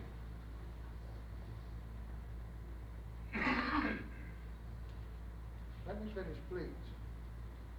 We will not destroy or forgive our seamen, but we will, over a period of time, try and work the new brother into the same strength and a approach to the organization that we know each of us has.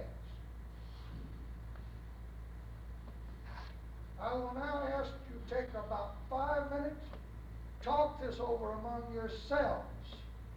Then we will come back to order and hear from the affirmative and negative on the floor. Is that agreed? I call a 5 minutes recess.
Gentlemen, I have read to you the recommendations of the executive committee. I am sure that that body is well cognizant of the fact that they had rather not lose one loyal man and draw 40 that would not be loyal. I am also cognizant of the fact that they know that we have got to have as many men on our rolls as we can possibly do so when we talk to the mayor. I hope you've taken those both into consideration.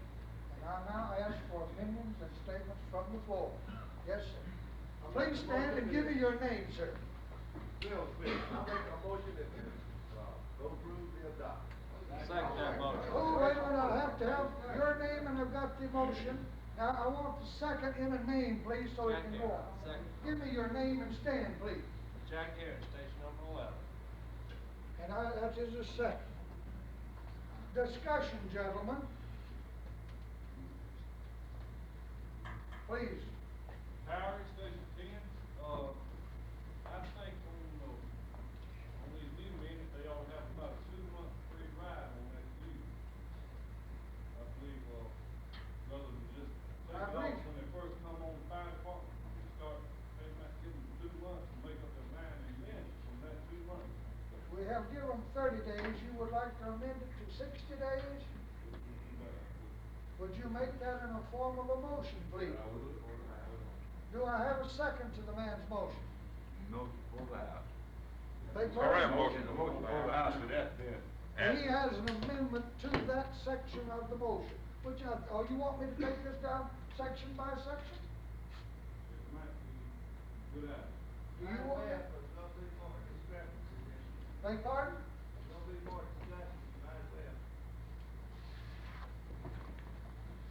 Well then, gentlemen, I'd have to have the man withdraw his motion in second.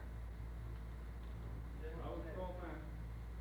How about the other two? Will you withdraw your second and motion? So they discuss it, yeah, I'll restore it. All right. Then I'll take it section by section. And in other words, if I don't, gentlemen.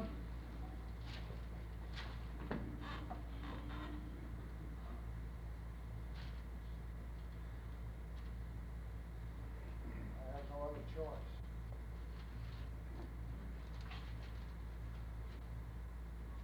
Then, in other words, can I make this motion? Can I make a motion? Anybody parliamentarian here? No, All right, in other words, I'll read this section and get if somebody to motion it from the floor. We'll start out, get it done with, gentlemen. 1, a candidate for membership in the Atlanta Firefighters Union Independent must be a paid member of the Atlanta Fire Department with the rank of captain or lower. Do I have a motion for it? Do I have, who's the second to it? M.C. Morris. Any discussion on it, gentlemen? Who made Who made the motion? Bill. Discussion. Do I have a question? All in affirmative, raise your hands, please. All in, the hands down. All in negative?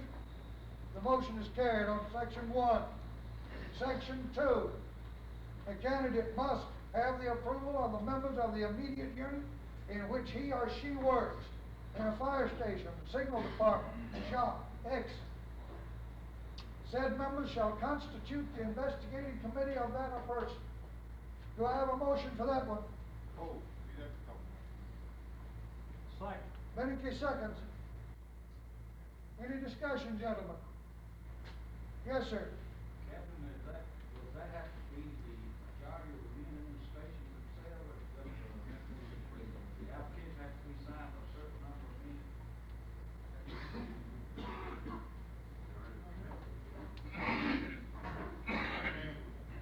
You're writing these rules, gentlemen. These rules were suggested to you. All I ask is that we try and move along with it so we get it done here as fast as possible. He asked a question. I can't answer the question. He asked the group the question. These are the group's rules. He wants to go, I'd say that they would, at the station, at my station, we would approve them, and then if they wanted a signature, we could give them 2 signatures in addition to it. Well, in other words, what does the body want? Does it want 2 or 3 minutes from that station, or does it want the entire station to do it? All right, who will make that motion to amend? In other words, you worded the word amend in the majority of the men of that station. Yeah, well, we realize it's the majority of the union men in that station. Do I have a second to that? Discussion on it. Question. To vote on the amendment.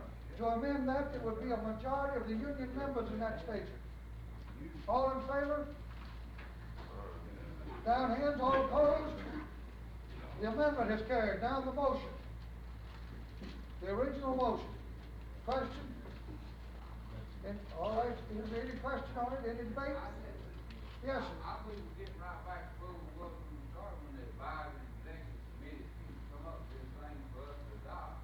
We're getting right back to the station where we're holding more grudge against these. Well, that is written right here.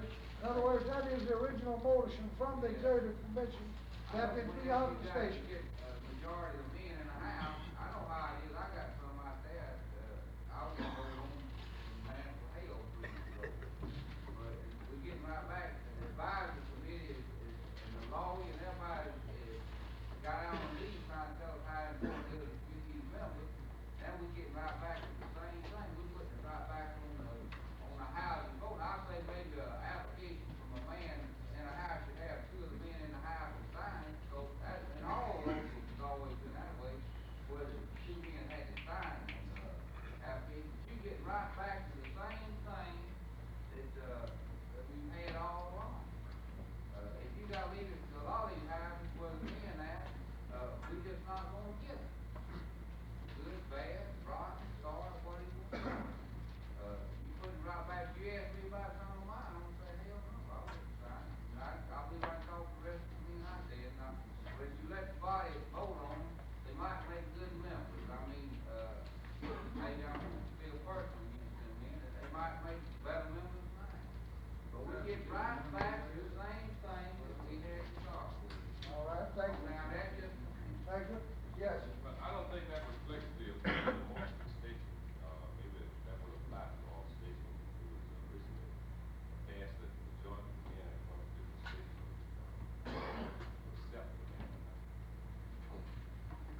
y'all have already just passed an amendment that says that it takes the majority of the station to vote on the matter. That has already been passed by you. Now, you can change it at a later date, but let's go on through with this thing. We're down to the second motion. A candidate must have the approval of the members of the immediate unit in which he or she works. A fire station, private shop, whatever it is. Said members shall constitute the investigating committee. I have a motion from the floor, and I have a second to that. We have debated and amended it. Now, in other words, do you want to vote on this particular section? No, the amendment merely strengthens it. It said a majority instead of just the members. Call for a question. I have a question. Do I have a sign of the hands in favor? Beg pardon? The question is a question for vote. All right, in other words, those in favor, please raise your hands. Those opposed, please. One opposing vote. Number 3. And gentlemen, these are your bylaws. If they're not effective in this way, you can change them. Number 3. Any candidate must subscribe to the democratic principle that the majority vote shall prevail in all matters pertaining to union activity. Do I have a motion for number 3? I'll make a motion to accept that. I'll second. I'll say number 4 section. Who made the motion? Nation and Eats. Nation? Debate, gentlemen. Question. All in favor? Down hand, gentlemen. All opposed? Motion is carried. Number 4. Candidates must disaffiliate with any other firefighters union or other body which would have interest in conflict with this organization. Make a motion to accept that. I second. I have a question. Canon number 3. All right, just a second. Let me get these down. You got somebody that I goes got a to the motion second? by Cannon on one second. Finley. Finley second. Finley second. Debate, gentlemen. Now, my understand that those members, the 29th, we have 2 members of this organization, they're still members of 134. And am I to assume that if they do not disaffiliate with 134, then they can no longer be members of this organization? Well, in other words, to be members of 134 and members of this one's organization, they have broke the bylaws in of both organizations. You can't be a member of two damn bylaws. Even 134 says you can't be. Well, in other words, that was my opinion. I'm sorry, I just opened my mouth. I'll read it over again. And candidates must disaffiliate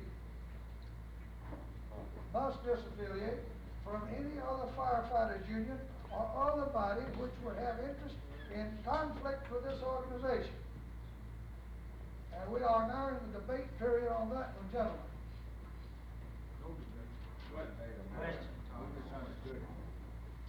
All right, gentlemen, I have a question. Those in favor, please raise your hand. Those opposed? Motion is carried. Number 5 comes in 3 sections, A, B, and C. You want to take it section by section or as a whole? Take it as a whole. Take it as Should a have whole. taken the whole thing. Any candidate who is employed by the Atlanta Fire Department on June the 1st, 1966, shall pay an initiation fee of an amount that would equal $5 per month, retroactive to that date. B, a candidate employed by the Atlanta Fire Department after June the 1st, 1966, may join within 30 days by paying 1 month's dues. C, a candidate employed after June 1st, 1966, who does not join within the 30 days after employment, must pay a sum equal to $5 per month for each month he or she has worked, but not to exceed $25 total initiation. I'll make a motion to be adopted. What about Ruffin? I want to make a motion to amendment to section B there, where it says 30 days from the date he's employed, to read 30 days from the date he's been passed up at the training college. He hadn't actually been employed definitely until he passed that way. Further discussion, gentlemen? If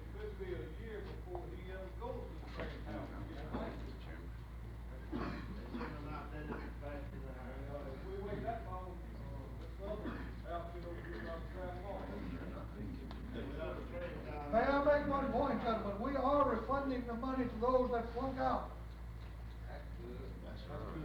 Will that help, Brother Fane? Would you amend that we refund the money to any member who flunked? Well, I have a second on that amendment. Wait a minute now, I'm behind. Smith. Smith made a motion to adopt, and since the man has relented, do we have to enter on that? No, I haven't. In other words, Smith made a motion But we got to the second. adopt it as it was, and somebody seconded, but we got Oh, I'm sorry. sidetracked here on something else. We got sidetracked on amendments on section B. But after explanation, I think the man, Did you withdrew. withdraw your motion back there?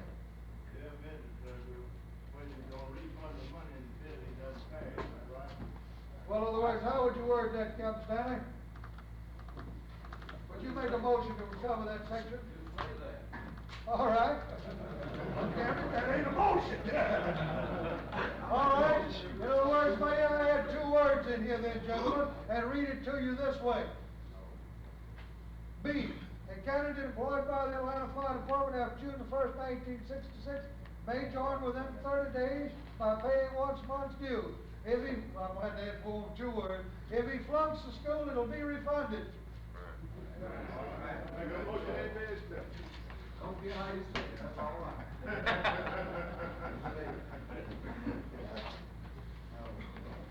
Then we'll just carry it. I mean, it will be adopted.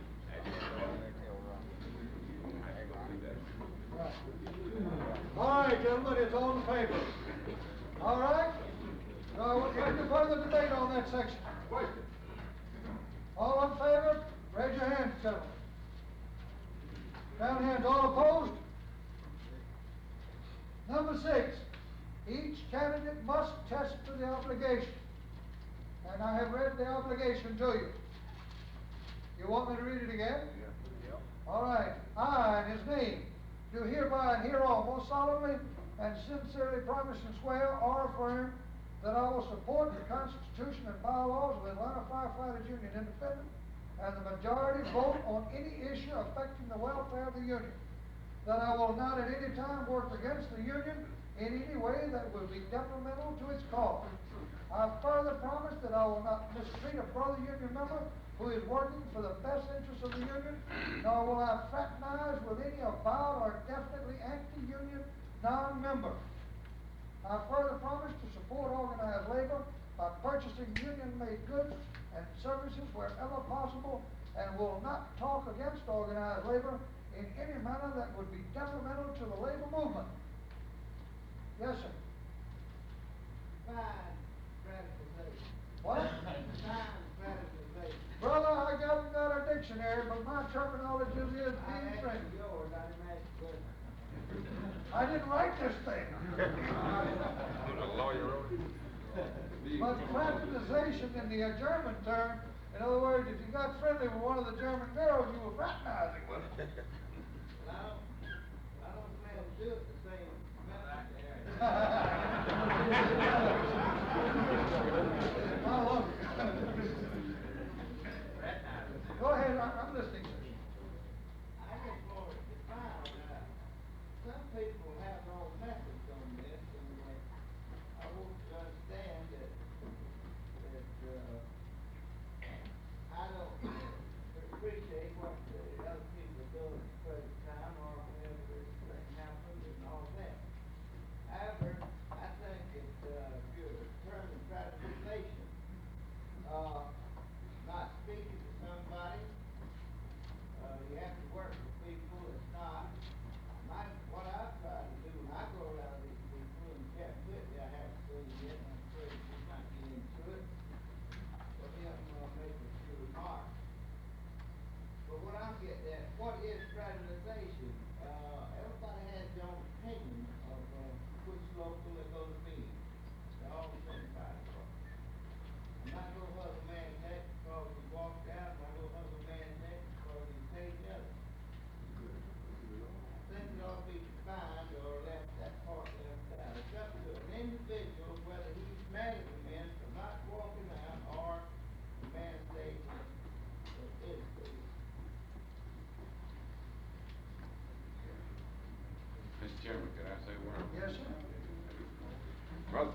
fraternization is derived from a word fraternal, and fraternal is an organization such as ours.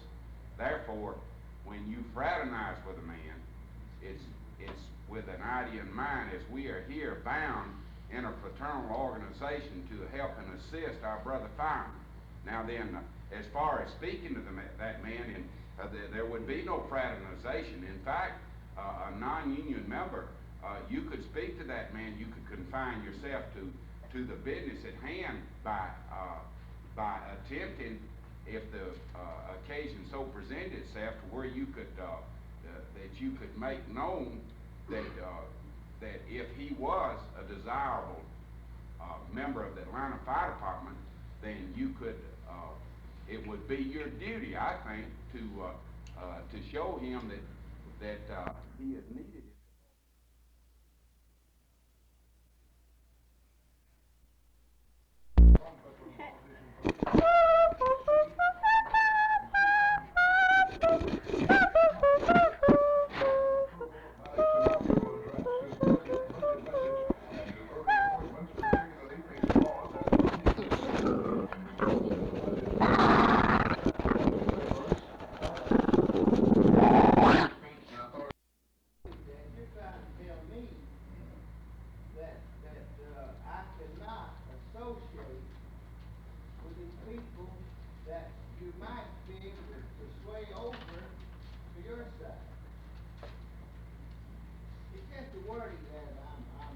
What words would you like to put in its place, sir? That's what I'm digging at. Yes, sir.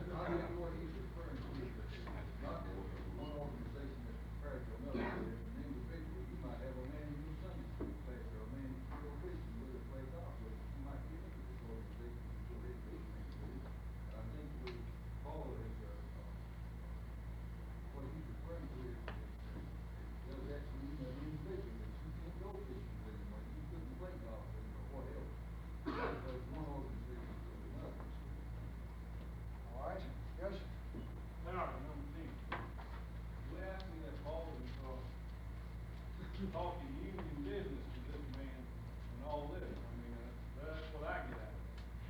And others, as far as schools or workplace and stuff, that's cool.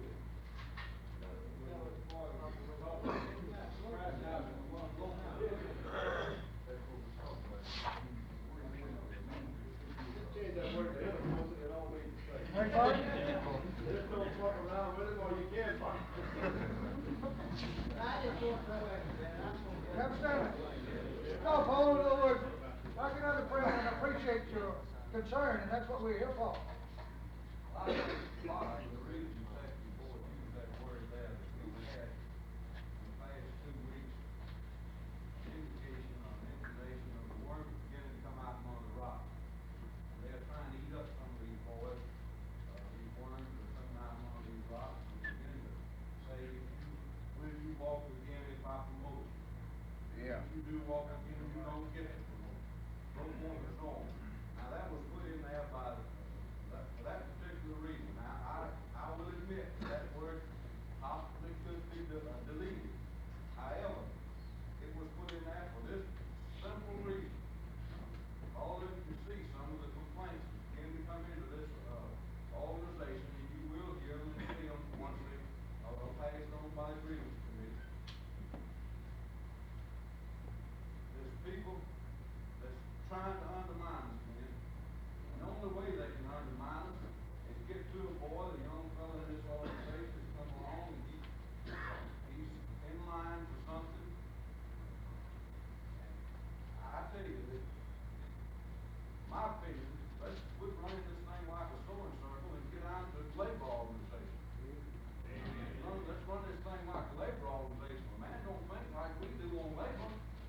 Hell, let's don't fraternize with him. Hell with him, don't speak to him. My station or any other station. If he don't talk like we do, I'm not ashamed of a damn thing I did. And I want all ladies to know it.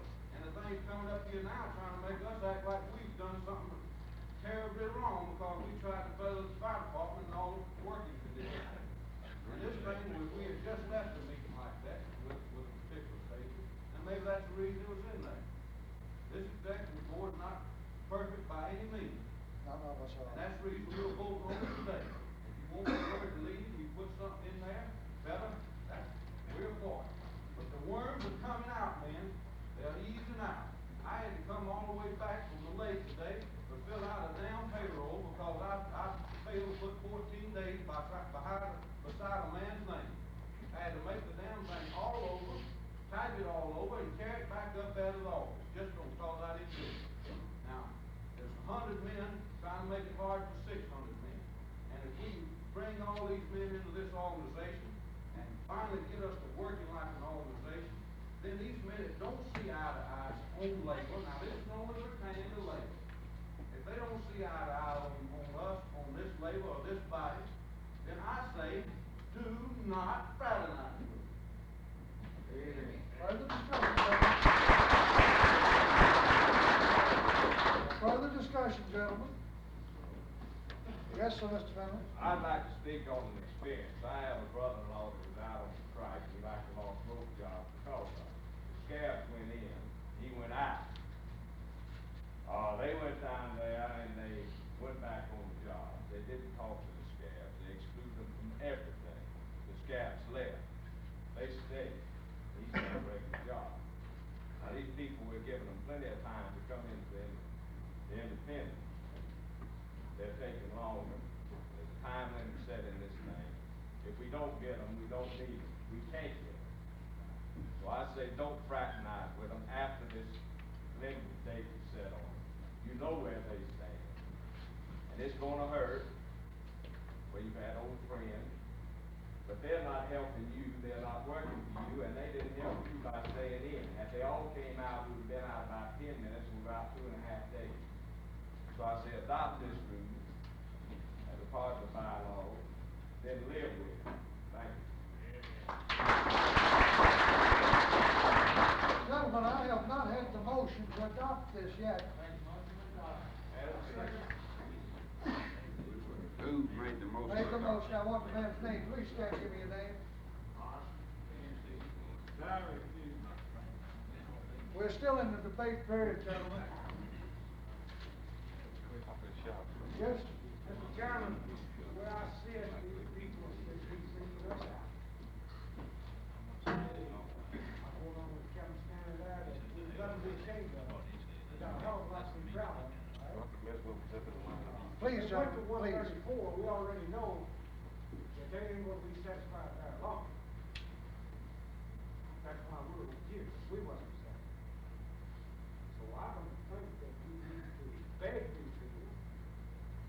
I think if they wanna be a part of the group of men, they can accept that. Morrison made the motion, who seconded that motion? Mr. Chairman? Second word was, Carter. Yes, Howard. sir. I got a little personal thing in this because, we got a 4-minute isolation, didn't know, we had 6, but we got 2 of them outside now, 6. And, I tried to be friends with him, and, the man tried to stab me in the back, and he also stabbed me in the back as leaving. He also stabbed 3 or 4 more in the back, and we tried to be friends with him, don't get kidding, be friends with him. They speak in the back. Yeah, can I say something? Yes, sir. That's what it is, a debate. I'm a poor speaker. You speak, sir. I noticed Captain Joe Willis, name been brought up town down here. Right, sir. Let's give a fella credit for what he's done. Right, sir. You've been in 134 as long as I have had. Right, sir. And I've heard people say that he hadn't done a damn thing, 134 hadn't done a damn thing around a fire department. And I know that man has took his money and bought gasoline and worked on that new pension and everything else. Let's just don't keep knocking the man down. All right, And I think that, not that he's from my state. I don't kiss nobody's ass, never have. All right. That's the reason I ain't nowhere in that. And my daddy's in politics back in the late 30s. I understand your Now, feelings. there's a certain amount of politics. I understand your feelings. I understand your feelings. Let's give a man credit. There's been a lot of hard feelings said on this thing, and it's made some friends mad at each other on this job. Now, I can say that everybody in my station member is spoken, but two. And, I do want to give a man credit for what he does. In our bylaws, 134, you cannot strike. You know that. That's right. But we begged him, we pleaded him, and I know how these men feel. I'm just about on my way out, but I'm trying to go along with the men, not because I'm going out. And I've tried to go along. I'll go along reasonable as far as I can. But I've heard Captain Joe's name brought up, not because he's my state, he could be anywhere else. But he has done some good on this job. And I just couldn't sit in. And All right. I've been here before, but Captain Joe Riddick, when you want to know about your pension laws, they call out that 19, want to know what the rule is. Understand, I'm not taking no side of nobody. But he don't see it fit, another captain don't want to join, that's his business. We have a few problems between. But they have done a little good. Yeah. That's about it. I just had to sit there, I had to say that. Gentlemen, I have a motion from the floor, and the debate has been. Do I have any further debate on this motion? All in favor of this motion, please raise your hand. All opposed to this motion, please raise your hand. The motion is carried, and that finishes this organizational part of the bylaw. Now, gentlemen, in other words, this man, in other words, my friend here, spoke for Joe Whitley. Joe Whitley has done some good in the past for the organization of the firefighters. But I'm going to have to speak my piece here. Okay. In other words, 20 years of unionism, and what is a union, gentlemen, other than the men in the union? It does not consist of a name tag. And when the chips was down, we didn't find it. Now, in other words, I'm still looking for him. I'm still looking for him. I would want him right here very much, because he could, if he saw fit, if so. I'm not going to ask him to join this you out there. He's going to do that on his own. Him does, Captain, either one. Now, I will. Beg pardon, gentlemen. Well, he stands up, says the city didn't do enough for me in the stage. That's what I was talking about. Joe Whitley, everybody knows he spent his own money. I paid most of it before to reimburse those people. That's right. He ought to have some money for all that work. Pay the neat parking When meter. they still, when one still fight this damn thing, they got them down here now, said, well, we better get out here and check these other cities, is what I'm talking about. Joe Whitley, he's a fine man, he did a good job over there. Gentlemen, in other words, you worked with that man, you know him personally. This 500 men don't know him. I worked on the 411 different No, offices. but you know, that's what I say, all these men don't know him. But we're still trying to get men like you that know the character of that man to persuade him where he belongs. That's really the whole reason for this. We know we've got some good men out there that belong with us. But if they don't want to come in, you can't. All right, here's one that didn't want to come with us. Here's one, and this is a grievance, gentlemen. I want you to listen. On June the 8th, 1966, I exercised my right as a citizen and a taxpayer of Cobb County to remove from the aforementioned county, to sign a petition to remove from the aforementioned county the firefighting services of J.Q. Austin. This petition in no way pertained to the Atlanta Fire Department. This man lives in Cobb County. He has his home and family in Cobb County. So he made us sign a petition and come around up there to remove this man as chief of the Cobb County Fire Department. For this, he received this.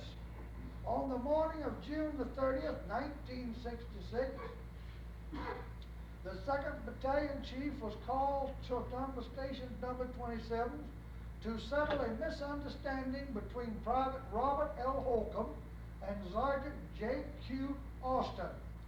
The misunderstanding being that Sergeant Austin presumably called Private Holcomb a low-life and son of a bitch. With witnesses present, the acting chief, Captain Staton from Station 23's, listened to both parties concerned. Acting Chief Staton then said it was over his head. Captain Staton then called the First Assistant Chief C.T. Ragsdale Jr. Captain Staton then conferred with Chief Ragsdale for about 10 minutes and hung up the phone. He then turned to Sergeant Austin and Private Holcomb and said the chief had informed him that it didn't appear to be fire department business and that it should be handled by the parties concerned. Captain Staton then said it was up to us to take the next step. Sergeant Holcomb would neither admit nor deny that he made the negatory statement. Sergeant Austin would not apologize for the statement.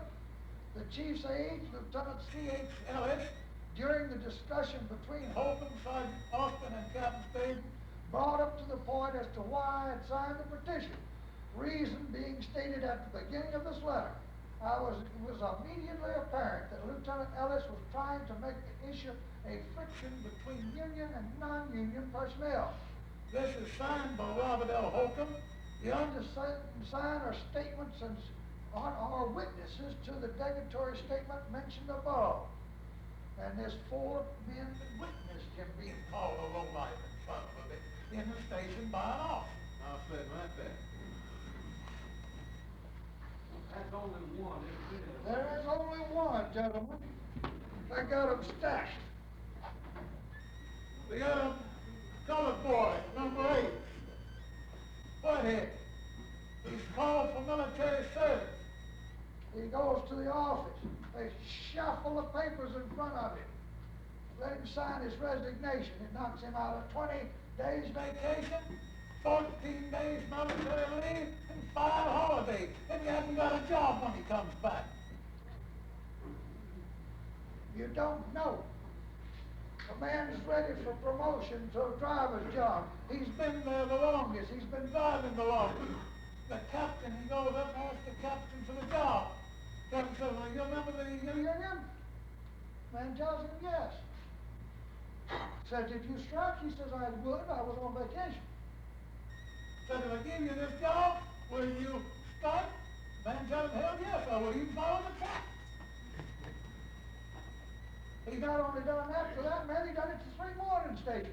That was a qualification for the driver's job. You didn't belong to the union. That's going on all over. Pharmacists from Mexico, too.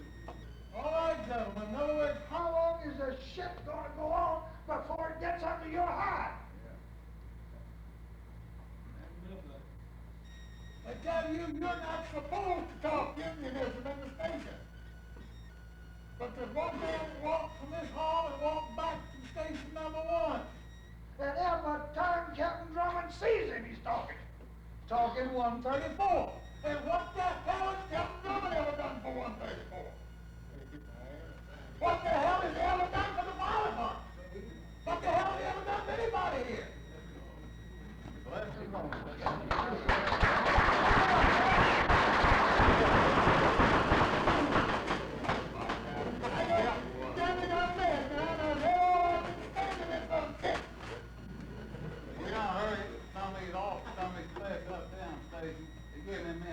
You're goddamn right. And that man that you're talking about would too. They didn't do it out my face. I know. You know why? You're 29 to 2. You're damn right they're living tough and we can't let it go on much longer. Well, 30-day cooling off period, your job, damn it, will be over on the 10th. Now get your ass up! Start warning this son of a bitch back up that we meet every Tuesday here. From now on.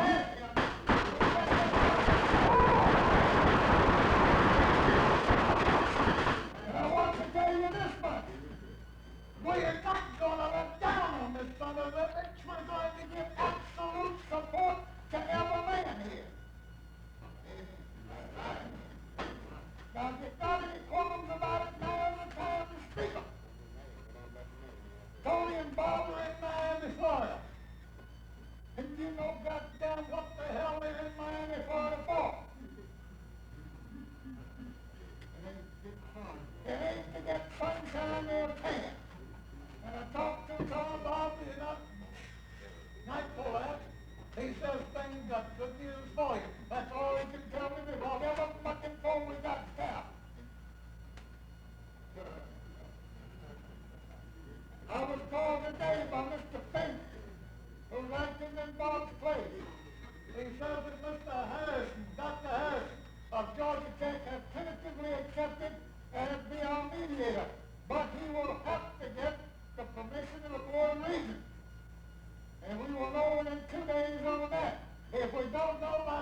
In other words, we give the mayor a promise, the mayor give us a promise. God damn it, we kept ours, that's perfect, that's it. But he's gonna regret it. All right, any man here that didn't have his face corrected. They faked out on it, they fucked up. They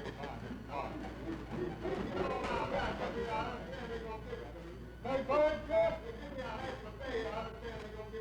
They're going to it, yes, sir. They're going to it.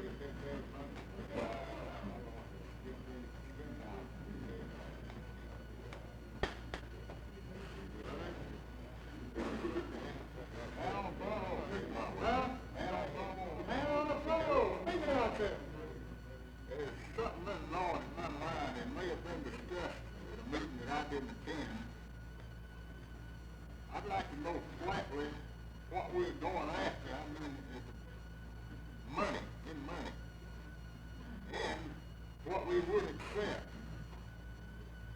And I'd like to say that I'm not for accepting any of this damn, any increment shit. I can do, brother. I can do. I got it out of either. We're asking for $100. And we're asking for a 48-hour week. And we're asking for a grievance committee. Now, goddamn it, we've got to negotiate till we get it. Or we've got to strike and stay out there until we sign the contract. Now, that's just it. In fact, they've always asked for more than they would settle for. Now, we're asking for a flat $100. We're going to call this a hazard pay or what? We're back into a committee that I really can't speak too clear on. I would say we would ask for about half of that hazard pay. In other words, you're asking for 100 and we'll settle for 50? No, goddamn it! I said 50 of it in hazard pay. 50 of it regular pay. I don't give a damn what they call it, sir, just so I get it. Neither do I. All right. I want to get clear on what We're gonna play it the only way we can when we get up there on the board. And we get to see how it works out, which way will work the best for us. I can't tell you exactly what the hell we'll come out with. That has to be thought out, see. Well, I'll tell you what we're trying to get. that's the main Hey, part. I don't really know a lot of propaganda and this thing going on. Looks like police know this about what's going on now. Yes, sir, every boy gets something, said, we're gonna get it. Said, now, they done heard you're gonna get a 2-inch, gonna give you a 4-inch.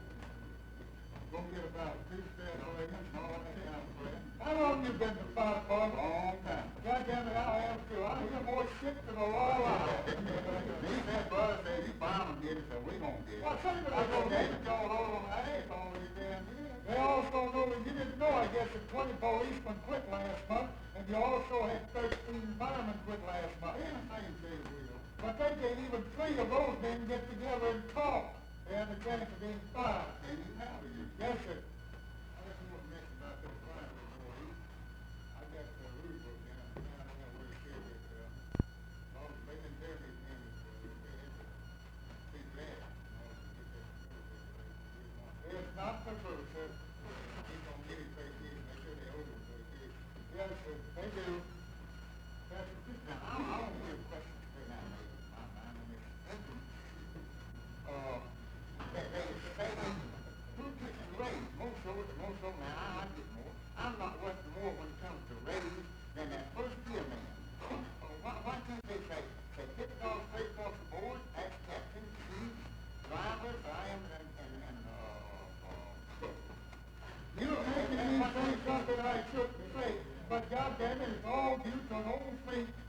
And we had an old time freak at the city hall, and his name is Carl Tuttle. I had a book that's gonna go by, and it just seems like everybody's going up, even the first year, man.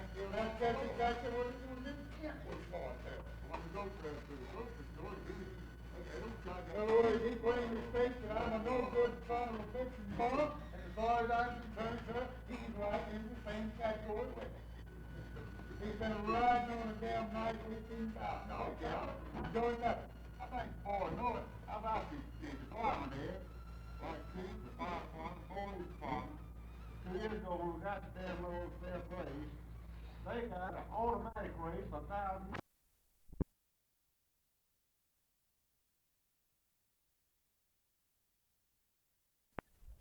As of 30 June, $2,250.04. All right, Johnny, I heard the treasurer's report. What's your pleasure? Make motion second. All in favor? Any opposed? All right, let's hear from, George One Pittman. note to that, you notice there wasn't anything in that said about the damn per capita tax. All right, let's hear from our our committee report. How about our membership there, Jake? I'll tell you the truth, on this membership, I just don't know. They're coming in, and I've asked the different battalion stewards to keep me informed of the number that was coming in and the number that was going out, and I'm not getting these reports. Each one of you now are on the membership committee. Each one of you. I get these members and tell it to your shop steward.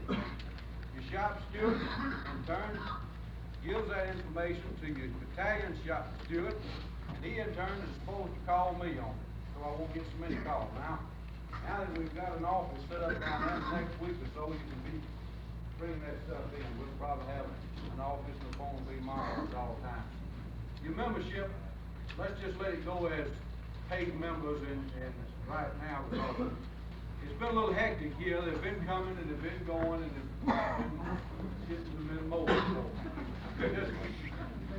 What does it mean by Somewhere around We're retired. 6.7 last time. Yes, Sam, we do have several new ones in here, I know. That's what I know. They I come can't in give and them to sign you up. until I post it. As soon as I post it, I can give you all the new ones. But right now, this membership. A man on the phone, one of our paid men on the phone. You're right, because we can get, next week we'll have a meeting on it, we'll get the thing straightened out. You shop stewards, be sure that when you get a new member, let us know about it, so we can get him on the roll. If you lose one, same thing. We had in to pull out. Nobody's told me anything about it. Jack, I was in the office today about 12 o'clock in the office.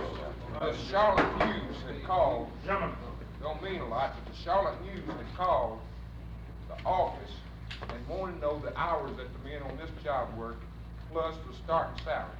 So I believe they're thinking about it up there. Right. Yeah. Yes, Warren, what can we use the fire department, desk phone to notify union meeting? I think somebody up there demanded us. We don't have one. We've been restricted. Now, we've got a lot of things that we're working on. We've been restricted to a certain extent. But we do not have, to my knowledge, anything in writing stating that we cannot conduct our union activities in the station. I believe that Mr. Mitchell asked us, wait till we get something in writing, and then he possibly has a plan to act on it, I don't know. But if you say we can't talk of it in the station, there's no orders out to the effect in writing to this station here. They're pluggaboonies. Get your heads up out the sand They still collected 134 views on the down house views, so that's enough for me. Jack, I think I I forgot who asked the question, Gentlemen, please. J.T. Fettman, the secretary 134, the sergeant out of station. I just asked him, I said, J.T., how come y'all don't call them more over the phone? Notify 134 members of a union meeting. And he just didn't come right out and say that we didn't want the FFI. He said we just quit doing it. He didn't say why or who told him or what when or where. He just said they quit doing it. Well, that plan didn't work so good. Anyhow, let's go and work it the way I never saw this many crap this much down there. Let's work it well sometime. How are you, George? All right, George, since you're up, how about something for the finance committee? You got anything to report on finance Don't committee? spend your money, that's what he said. Yeah, hold on tight, we might need it next week. Don't bring your lunches if we need them, because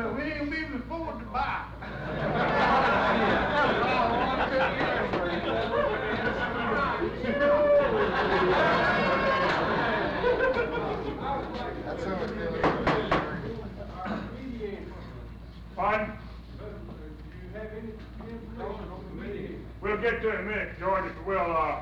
Let's get on through the committee report. Kevin's time to report on that in just a minute, if you will. What other committees I got around here? Vicky? All right, how about anything to report? Okay, how the tickets doing? Men ready to go. It may not be long. How about it, Bert, anything? I got a card. Publicity committee, Fulton County grand jury gave us some good publicity this week. It got people to, thinking about the fire department. Outside that, this committee hadn't had a thing to do. You may be busy, You Sean. might be busy, George. Well, Not in the committee or anything, this afternoon, I understood we're gonna meet every Tuesday from now on, is that right? Yeah, we'll bring it up. We're going back into battle formation. Well, I'm ready.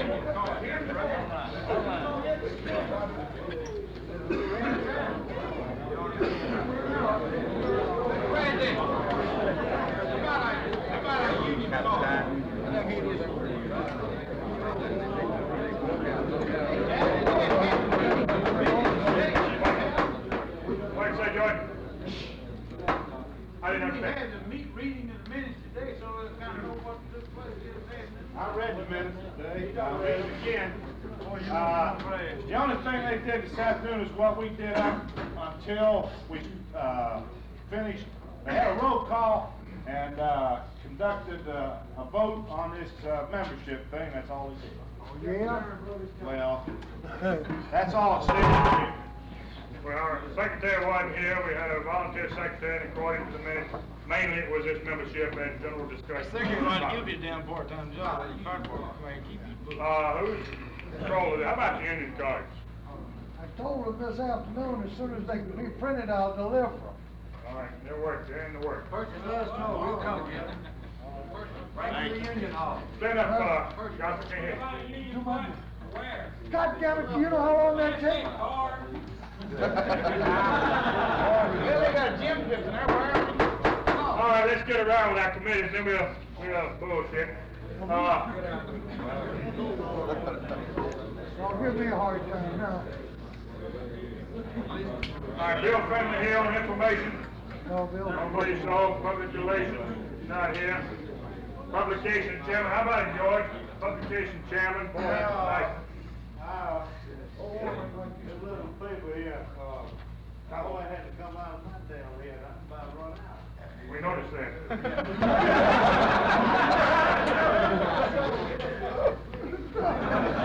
Hey, what's wrong with me, man? You can see the dictionary.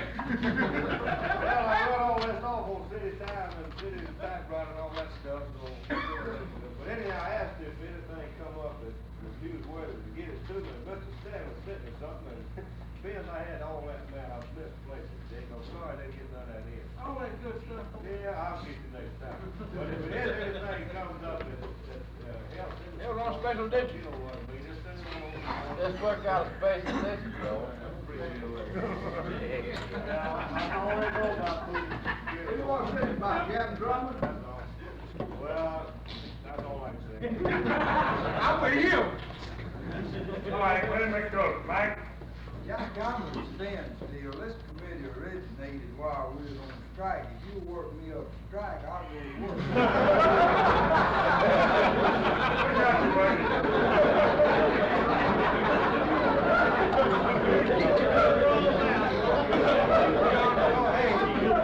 Mr. Chairman, don't offer that committee report anymore. You want to put that in form of motion? All right, is Jimmy Smith here? He was here today, meeting. He was here today, he's at work now. All right. Brings us down into fact finding committee. Red, red. Yeah, you went red. Gentlemen, I got questionnaires for quite a few of the men who volunteered to get those questionnaires out, and what we're waiting on now is the returns. So any man who has that questionnaire who is working on this shift, if you can get it out to your partner or anyone who would be able to take care of that on your shift, we'd like to get them in as quickly as possible. What kind of questionnaires? These questionnaires here. To labor organizations with regard to their hours, their working conditions, so that we have something to present to the mediators, let them know what's going on. If you ever arrest them, just activate the bargaining, so don't even look at it. Yeah, the better one than that. Don't even look at it. Questionnaire that Rick's talking about is one that he got made up, or his committee worked up, and remember they put a call out, last week for some volunteers, and I understand it's been very successful. Very nice, very good. They compiled an awful lot of information. Just read you one typical application that they've gotten back. What they're doing is taking these applications, they're going to different places of businesses, union halls, painters, washwomen, whatever you've got, and getting a full rundown. They're going everywhere but the fire department to get information. The name of business and organization, United Auto Workers. Address 414 McDonough Boulevard. Information received from Claude M. Shamley. Title, Chairman of the Bargaining Committee. Job classification, welder, maintenance, gas, and arc welding. Work under contract, yes. Working hours per week, 40. Starting salary per hour, $3.77. Highest salary per hour, $3.87. Length of service to reach highest salary, 60 days or upon qualification. Compensation for overtime, yes. Rate of pay for overtime, time and a half for all hours over 8 hours a day, or any hour on Saturday, or any hours on Sunday. Holidays, double time. Longevity, salary increases, no, they have to go back and don't get no longevity. Bad all better off without it. Additional compensation, there's some other questions that didn't apply to them. Additional compensation, what is this, 2.8% salary increase per year plus 2 cents per hour cost of living raise according to Bureau of Labor Price Index. In other words, they're tied to the cost of living index. How many vacation days or work days? Amount of vacation days depending upon number of years service or work. I don't understand that, but all right. It varies with the amount of years. 9 holidays per year. Hires a holiday and a man's off day on the same day adjusted. If holiday should fall on a Sunday, Monday is given. If it falls on a Saturday, he receives pay for it. Paid sick leave, yes. How many days sick leave? Up to 52 weeks for one illness. Additional sick leave information can draw 52 weeks for one illness, same amount for any additional illness. To draw more than 52 weeks for one illness, must return and work for 3 months. Paid hospitalization, yes. What type? Hospitalization, major medical and hospitalization. Paid life insurance, yes. How much life insurance? $12,750. Paid pension, yes. What percent paid by employee? By what percent of this is paid by the employee? 100%. Paid clothing allowance, and bastards don't get no clothes. They don't get clothes by them too. Get on down to restrictions. It says clothing allowance restrictions. Furnished clothing, no restrictions when needed. Clothing furnished anytime. They just don't get an allowance for it. Laundry and dry cleaning paid? Yes. Telephone paid? No. Linen? Bastards don't get the bed linen paid for at home. They don't get any other incidental benefits. Special training necessary for position? Yes. 10 years experience. Examination, written or oral, necessary? No. Additional information. If employee should I got two running together here. If employee should be laid off, he draws 75% of his gross salary. He can draw this up to 52 weeks. In reference to question number 37, which was examination, written or oral, it depends mainly upon individual ability, initiation, and so forth. They are now hiring the first 10 men that can get over there. Now that's just typical of some questionnaires that have gone out through all branches of industry and trade, your trade. I believe you had to list some 40-odd different categories before they didn't stand to start with. And it's what some of the things that is being done in that line. In same reference there, we've got some forms that need to be passed out. I better get them out right now to some extent.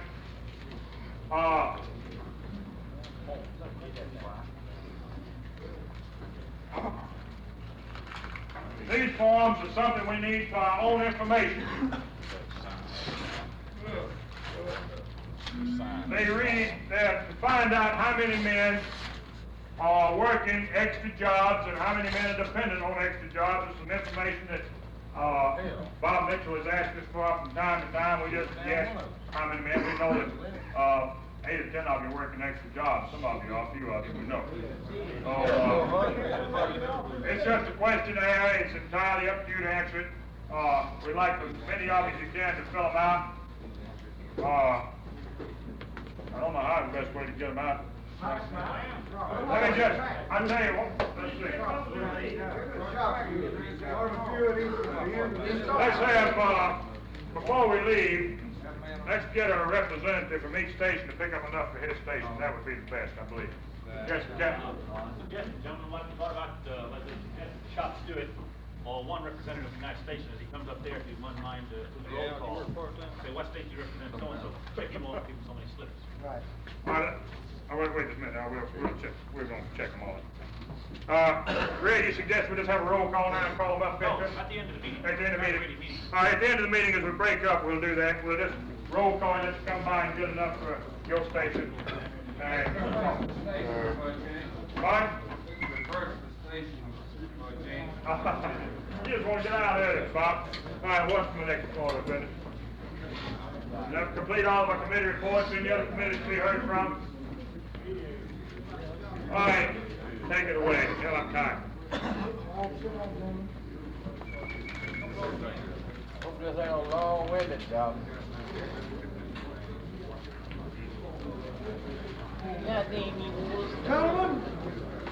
Gentlemen, what I'm going to say now is to me important. I hope you'll find it so too. We promised them 30 days. This is 25 of them. 5 more days is the 10th. We all went back. We were very nice, naive, gentle little boys. God damn it, the day's over.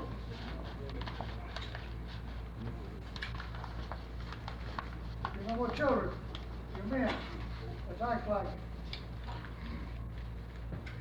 There's too many bitches coming out from people who would cut your damn throat and mine to do nothing but sustain or advance their own self-interest or their self-righteousness, whichever one you want to put it. There's 7,442 damn excuses why a man couldn't come with you. Every time you meet some of them, they make up a new one. Now, I'm not interested primarily in the ones that were not with us. I'm primarily into the one that's trying to cut me. Such as this gentleman here. And this is a factual report to the Grievance Committee. We'll read it to you, and then you can express your opinion on it. On June the 8th, 1966, I exercised my rights as a citizen and a taxpayer of Cobb County by signing a petition to remove from the aforementioned county the firefighting services of one J.Q. Austin. This petition in no way pertained to the Atlanta Fire Department's business. This man lives in Cobb County. His home is up there, his family is up there, and he pays his damn taxes up there. And he don't like J.Q. Austin, and he signed a petition to remove him from the fire department, which is his right. On the morning of June the 30th, 1966, the 2nd Battalion Chief was called to Station 27 to settle a misunderstanding between Private Robert L. Holcomb and Sergeant J.Q. Austin. The misunderstanding being that Sergeant Austin presumably called Private Holcomb a low-life and son of a bitch.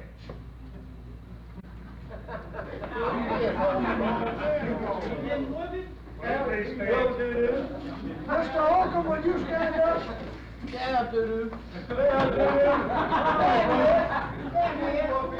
Mr. Holcomb was following the policy of this organization. Damn that policy, that's a little. All right, sir, I agree with you. But he was doing what he thought was right at that time. Now, here comes the little deal. And I want you to listen to it real close.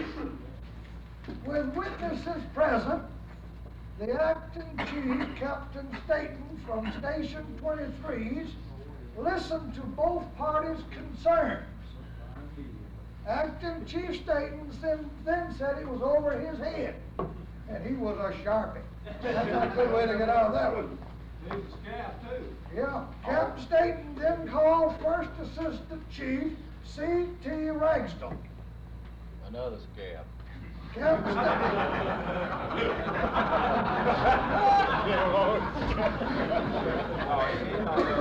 Being the Lord gentleman, he's above the rank of captain. Captain Staton then conferred with Chief Ragsdale for about 10 minutes and then hung up the phone.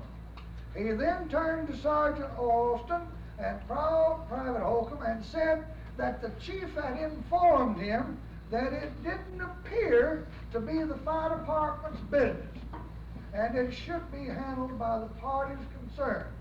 Then is when Private Holcomb should have knocked the shit out. No, he was still following our procedure. Captain Staton then said it was up to us as to the next step. Sergeant Alston would neither admit nor deny that he had made the negatory statement, and Sergeant Alston would not apologize for the statement.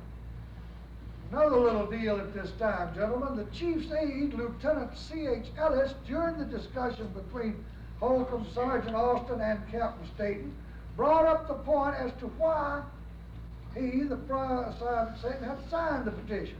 Reason being stated at the beginning of this letter. It was immediately apparent that Lieutenant Ellis was trying to make an issue, a friction between the union and non-union personnel. All right, now you see what's going on. The letter is signed by Robert L. Holcomb, and the undersigned are witnesses to the declaratory statement mentioned above, and there's 4 men signed this thing as witnesses to the whole deal. All right, gentlemen, this is put it on a basis where I'm concerned. Now, if you call me a son of a bitch, it's strictly personal. And if you're a senior officer in my station, right then and there, it's personal enough for me to flap your ass. Why are you Cover the horse place. You son of a bitch, you gonna hit me? Now, we're going to make a grievance of this because we don't believe that the fire department can exist with this type of discipline involved. This is a big issue. It's no child stuff anymore. Yes, sir. Can't action be taken against that damn chief.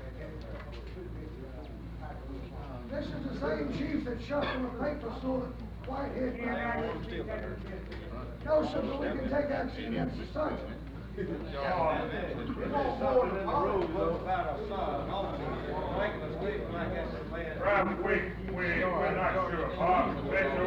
Gentlemen, please.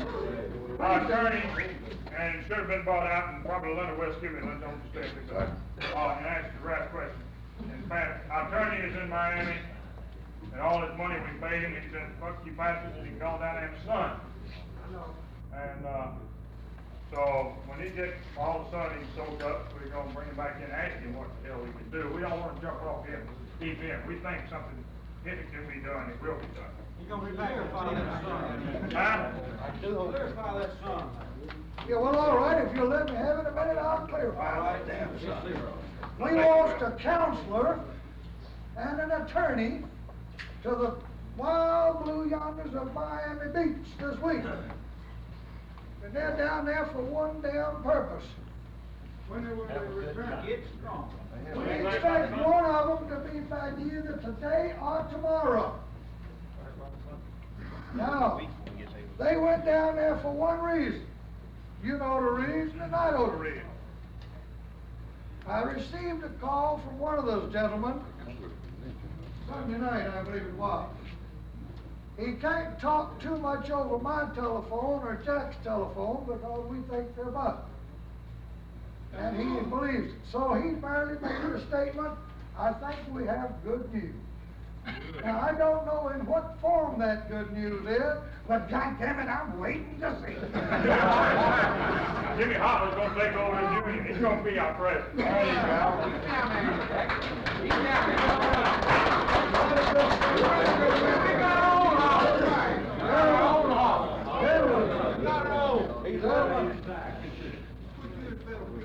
Whether they hold our hand, or push us, or pull us, I don't give a damn. Just so they stay where they're at. I'll take all the help I can get. Gentlemen, we've got help from both sides. Waterfront. I have a suggestion. Yes, sir, Biggin. Did this same thing happen again to anybody else? Has it happened to Holcomb? And the chief said, we'll have to lay you both off for 30 days. I, for one, will stand an assessment to pay that man's salary, but let that damn scab go without his salary. Second amendment. I got a motion and I got a second to it, gentlemen, before it was even out of my mouth. I like to add. You're gonna be hell out of it. Before we get started. Be sure I don't want some big burly son of a bitch jumping on a little man and whipping him. I want him to have a partner and then make damn sure they whip his ass. And pay both of them salary.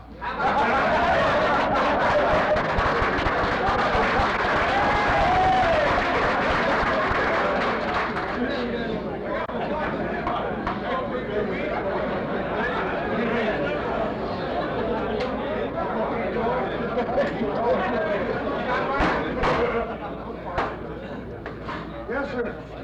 I just want to say this, get back into Robert again on this deal with Austin. Now, they got one private up there, he's quitting.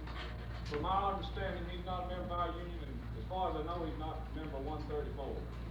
But Sergeant Austin and Leonard's brother there, Irving, who's on 33, has called this private into the office now, Holcomb here and the rest of the independent boys over the kitchen. And they called him in there and they said, would you be a witness to us that this boy didn't say that? So this boy that's going to quit, so he's going to one of these schools, he's going to be a preacher. And he said, well, Sergeant, I have to tell the truth that you did call him a little nice son of a bitch. Gentlemen, you mentioned somebody there that I'll just plainly state. If he come with me, he's with me. If he didn't come with me, he's not with me. And I don't give a damn what blood flow. You understand me perfectly? All right. If he makes a wrong move, nail his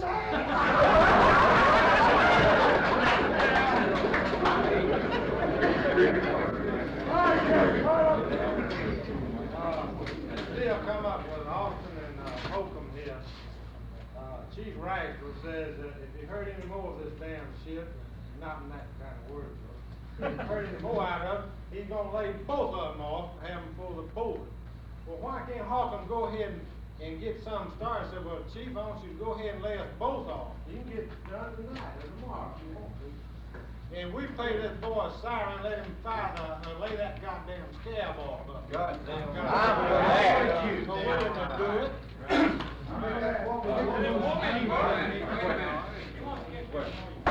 Is Austin still active? Yeah. Wait a minute, what's that? Is Austin still active in Cobb County even after this petition? Yes. Sure is. Sure is. Well, if you're gonna get him laid off here, you gotta figure some way to get his ass laid off up there too. Hell, if somebody goes up there and beats the shit out of him, a bunch of them, hell, he's laid off, he's laid up in the hospital. Laid up. Bob, I see you, brother. Please, gentlemen. Thank you, Bob. Hey. Gentlemen, Bob's asking for table this motion to that effect. So our attorney gets back in town. We'd rather work on his advice, and he asked us, we called him. Leonard said he called us, but it wasn't until after we put the call in to him, because we were getting ready to walk our ass out of here on this daddy deal and Sprayberry deal, and when this come in on top of it all along, we said, let's get the fuck out there and let them come out here and straighten it out. Bob said, for God's sakes, hang on till I get back in town. So that's why we get back in town. We got to put it in the pot about it. Wait a minute, Betsy, if Chief's already said this is a personal fire, all y'all gotta do is say, hey, Mr. So-and-so, bitch, talking to Austin, and ain't nothing you can do because that's a personal. You can call anybody a son bitch if it happened off the fire department, you can call them a son bitch while they're working. You can call Ragsville Hill Brand in there, according to that.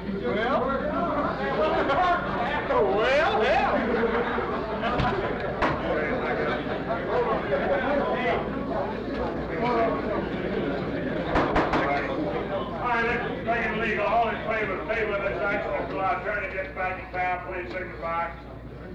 Any opposed? One opposed.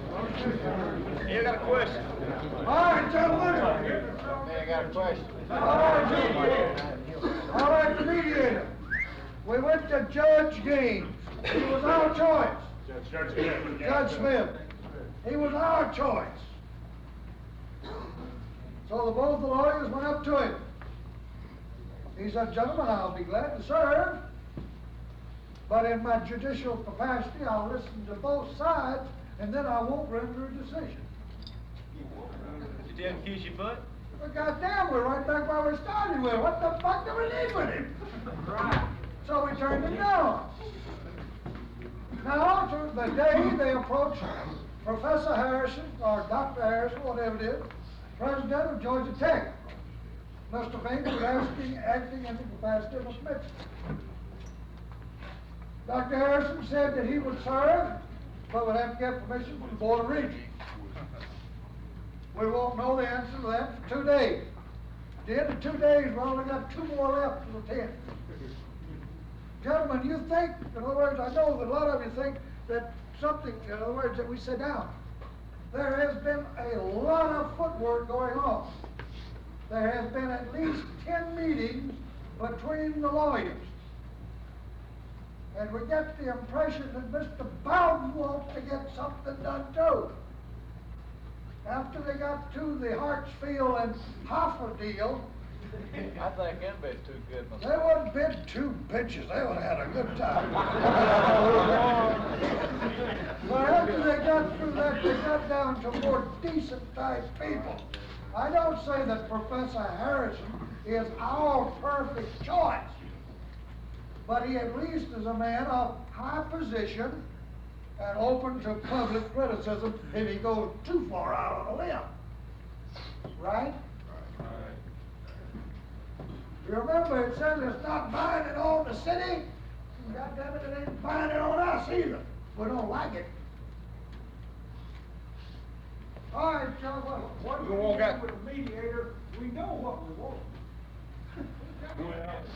I'll tell you what you need with a mediator. When you say to Mr. Mayor, I want this. Mr. Mayor said, I ain't gonna give it to you.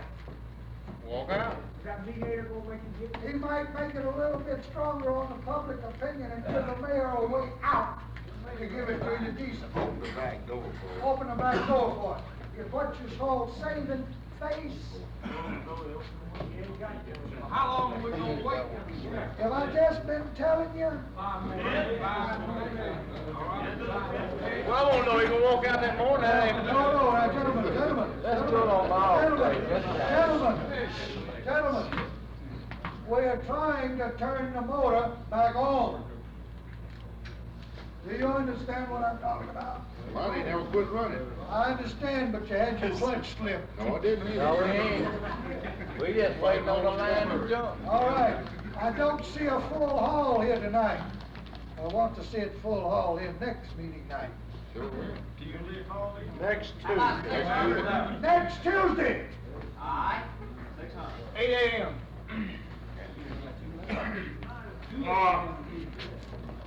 That's all that bullshit.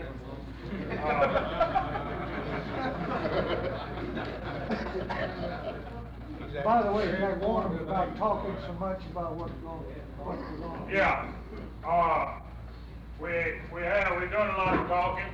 We're trying to get the fact that the spirit, the mood, the fact that we are possibly gonna have to take some action, don't know what it be. But we've been advised to tone down a little bit about what we're gonna do about these boys that's staying in the station. We know we're gonna bring them out with us, but let's don't tell everybody about it. Speak softly and carry a big stick, Teddy said.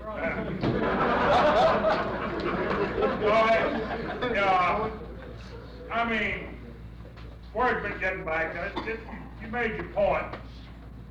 So, I think you're gonna kill him and cut his balls out and those kind of things. When they get over to City Hall, it's a little rough. So, let's pray it a little softer than that, be a little more discreet. You can wear them out without just resorting to that. When you do that, you're getting desperate. We can wear them out another way. Yes. One more point, gentlemen. The boys at number 16 have taught us something. The boys at 16 have taught us something. There's a new policy in the station there that has worked most effectively. Most effectively. Now listen. It's called a dumb out and a slow up. And I'll explain it to you as they explained it to me. That means if the captain says wash the wall, ask him where the bucket is.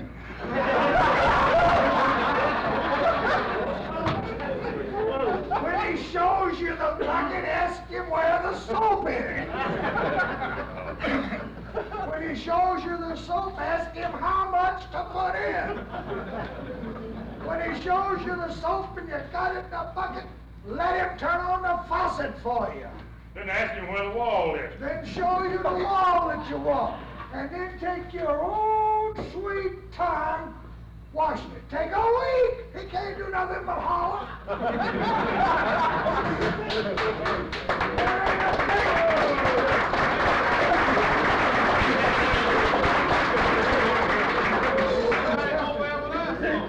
Somebody's being asked me at my station, on the other ship, they got, seems like all the officers over there scared.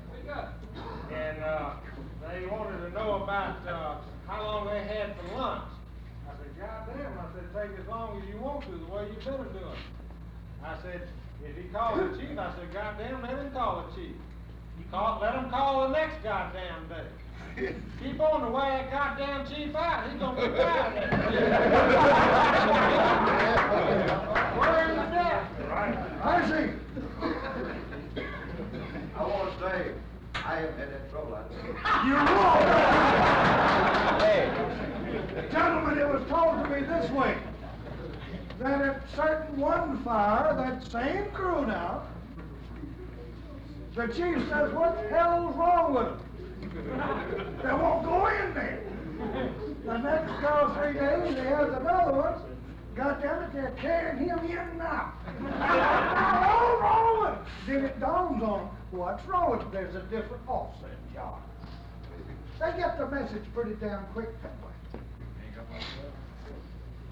Maybe Well, it works because we got it now.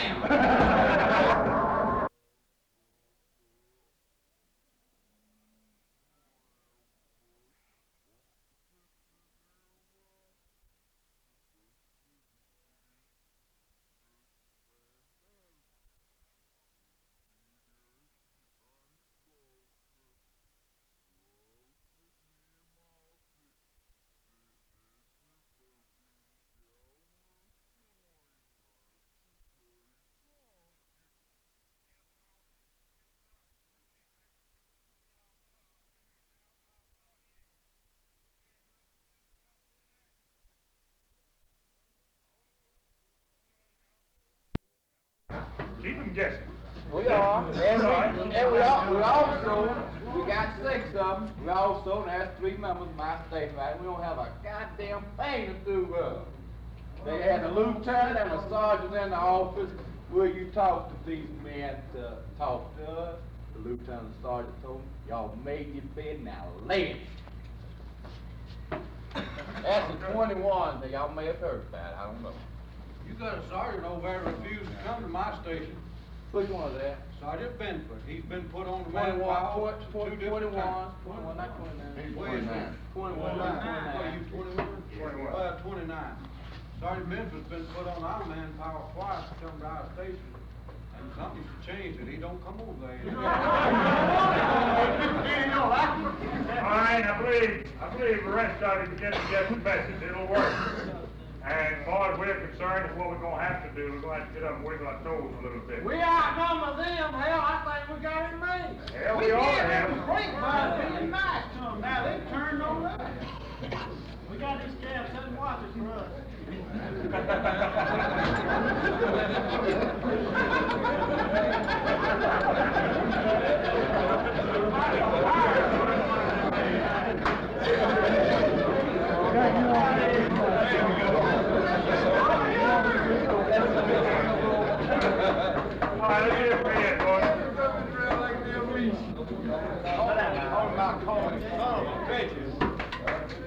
Talking about calling people to competition. We got a master in our crowd.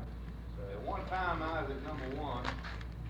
Kept his car that was on top of the building turning the antenna. We called him man a son of a bitch and everybody in town.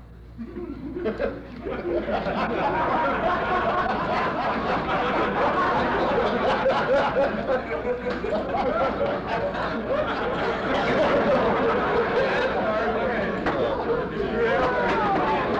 want to say anything else? Talk about it, ironhead flurry, I think. All right. I believe Jeff Stein wants the floor again for something he had. Gentlemen, I'd say this should come out in about 30 days after our membership crew has had an opportunity to work. In other words, that's all the men that you think should come in. But at the end of about 30 times, we ought to have our Atlanta Firefighters Union Independence scab roll. The names listed below are of men who in self-interest or self-righteousness will not support their fellow firemen in time of need. And the first list on that is Jimmy G. McEver, President of the International Association, IAFF. And this letter is to go along with that, then this man's name would be put right below it. We wouldn't pronounce the whole roll for him, just the first one and his below it. That will be their problem. This letter would go with it after the membership committee has had a chance to work on these men on this particular membership roll. The scab roll is to hang in the hall of this union forever. It will also be published once each year in all local newspapers.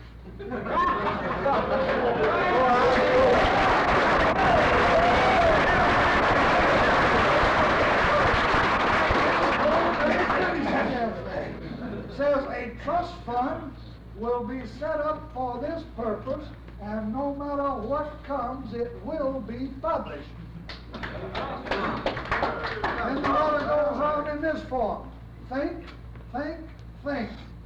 Do you want your family and friends to know you as a scab? Is a bugle or a political position worth your self-respect and the respect of your family and your neighbors? Does your job and position come before your family? Can the vast majority of your fellow men be all wrong and you all right? Be a man, join today and remove your name from this roll. You will in the years to come need the friendship of every man in this department. We make this last appeal before closing our rolls on such and such date to you forever. July 1st, 1966. I think it should be mailed to every man. I'll make a motion that we mail it to every man. I'll second that motion. Hey, that's it. I say that we give the membership committee sufficient time to work on the membership first. Then this is our last deal, and to hell with it then. Right. If that goes to his house, I think his That's where family's it gonna want should his go. name off of that thing. They'll be bring it in. Then race the mayor. That's, gonna be in the newspapers, it's gonna be a big enough part of the page where people can see it. We'll see to that. We got the money. All right, gentlemen, got a motion before the House, and motion made and seconded that, if and when it's agreed upon to present this, that it be done. Is that sufficient for you? Any other question on it? All in favor, please raise your hand. Any opposed? So ordered. Is any other order of business come up before us tonight, Percy? I had heard that the administration was trying to recruit some out-of-city firefighters. Could you shed any light on that? I have some word on it. The word has come to our attention that several outside cities have been approached through the international. Birmingham was supposed to send 50. By the way, in other words, they were informed through our close friends, through their organization, that if they come, Birmingham might have some serious fire. So it seems that that has been very, very severely curtailed. Everywhere within 500 miles of here, it has been curtailed. Has this been done through 134 with no that? We do not know. We are working on hearsay evidence now. But the president of Birmingham's local come here during our emergency to offer help to the International. But the International is a labor organization in some other place. They've got a good union in Birmingham. Just in other words, we didn't have it through here. And when they found out that labor was not going to back them on that move, they went home. And neither their AFL nor Teamster buddies would back them on that deal. Gentlemen, on that same thing, been a lot of talk discussed about, these other fire departments. East Point is reorganized and formed as an independent organization, East Point Fire Department, formed as an independent union. They do want to meet with us to see how we can work together. DeKalb County has been approached, and Red, you got anything to state on DeKalb, I believe? DeKalb County, has been approached, and, they are, in the process now of discussing this, and, within the next week, they'll be with us talking. We agreed to talk with them, but there's not much we will or can do as long as they're carrying under the international banner at this time. That idea came across to us from Mr. Mitchell, and we believe that, what's his name, Mike Patillo, has got himself in kind of bad light out there on this so-called strike that they were going to have last weekend, decided today not to have it, and they don't know if they are or they're not, which way they're going. And believe that he's got to welcome us to either one or two things. Go out there and help him pull that fat out of the fire or get our fingers burnt trying so he can point at it. So right now, as far as the DeKalb County is concerned, let's let them stew over there a little bit. And since AFL wants to work with them, let's see what the hell they can do with it. They were supposed to have a strike last Thursday. That was the time they were supposed to sit down and talk to us. And only one man had to get up and say, well, we're on strike automatically. They're still on strike. Today they decided they're not on strike today. Am I right? No, we've talked to Marietta, we've talked to, I believe College Park in April. Will come in with us just as soon as one of these others comes. We won't have any problem getting the rest, but they want to wait and see what somebody else comes. We're going to meet both this week at these points.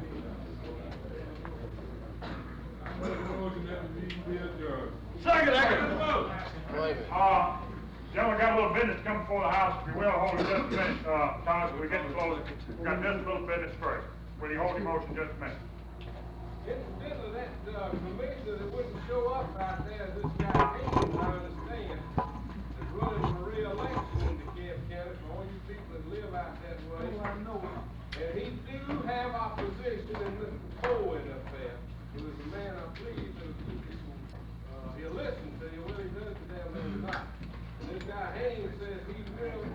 even sure if he passes the buck to somebody else. Tell him we're elected to pass the buck, we're elected him to look after the people that's falling. I don't make floor like I want to hit. George, Treasurer, you're in the Finance Committee, I believe, right? Yes. Your treasurer wants to see you before you leave the meeting tonight.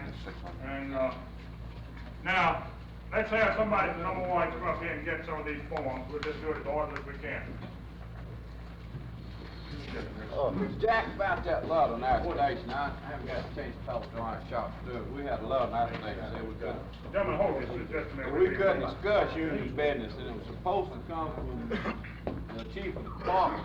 I haven't got a chance to talk with Doc, because, he's been out, and I think he approached the captain on it. The captain says that, we can talk about it.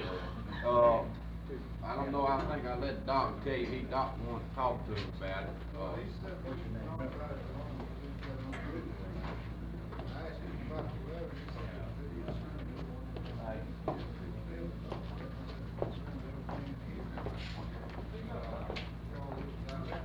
Doc, I can't hear you back there. This man was required to read a letter, supposed to have been, verbal order from the chief of the department.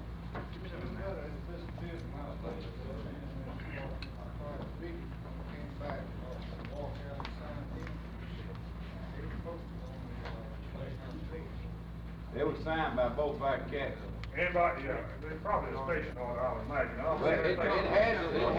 Well, it has from Chief Hildebrand, verbal order. Speak it off for me. All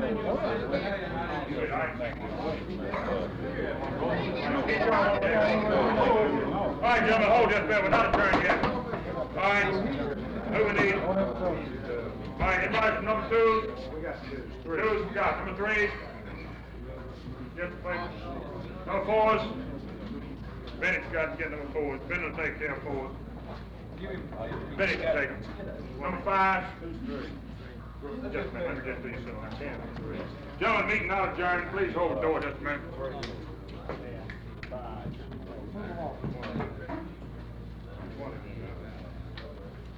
Six. Six we got. Seven. Got seven. Eight. Come on, eight. Coming. Nine. Okay. 10. Right, hit the 10, Bell. 10, 9. 11. 31. 31. I just want to wake Bob up. 30.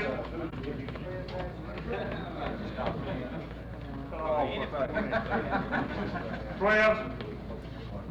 Who's next? 12. We got 12. 13.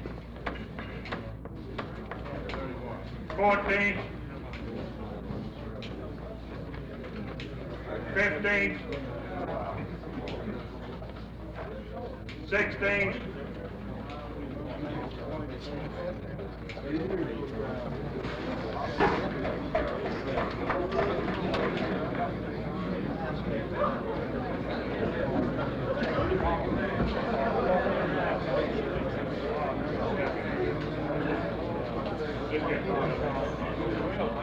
17, 18, 19, 20,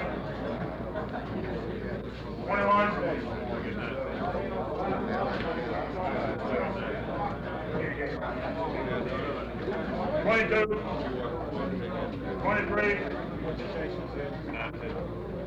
24, 25, 26,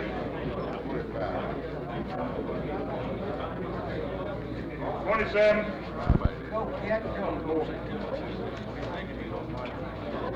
28, 29, 33, sing along, stop, 5, training down, 32, 31, We'll get over to Judge Shortly now. I got one more. Who's got it? Rick, you got it. Rick, who got it? Hey, dog.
Now these forms, give me attention please, these forms, they're imperative to get them out just as quick as we can.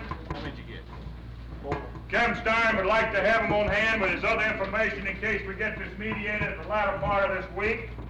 So if you can, how about getting them filled out as many as you can, drop them in an envelope, mail them to Station 30, to Kevin Stein, or Station 30, just in the next day or two if you can, right away, because we'd like to have them. We might get this mediated, possibly could be set up by the end of this week. So drop them in an envelope and mail them to Station 30, to Captain Stein, just as quick as you can get them filled out. Get as many of them filled out as you can. Don't hold them up because you need like one or two. What we're trying to get is just a general picture of how the men are having to work. 10 Cleveland Avenue. 10 Cleveland Avenue, Southwest. Yeah. Sure. Whatever you can get. All right, I got a man, run, man, be heard. For nothing else, that's it. All right, any other business now? Big off before the floor. One more thing, you want to go ahead and adjourn? No, grand jury committee, we can use that to great advantage, the way I see it. In other words, they've said that we can't strike, all right? We can't, that's all right, if they want to put us that way. Let's take the carpenters, the plumbers, the electricians, and average them up, or whatever the laboring force, we average them up, and pay us their scale, the average, and we'll give them a no strike contract, and when their scale changes, ours changes. All right, Mr. Fleet. That's good. But what about this? There's no lot of people work there. You can't be there, but you can see about that.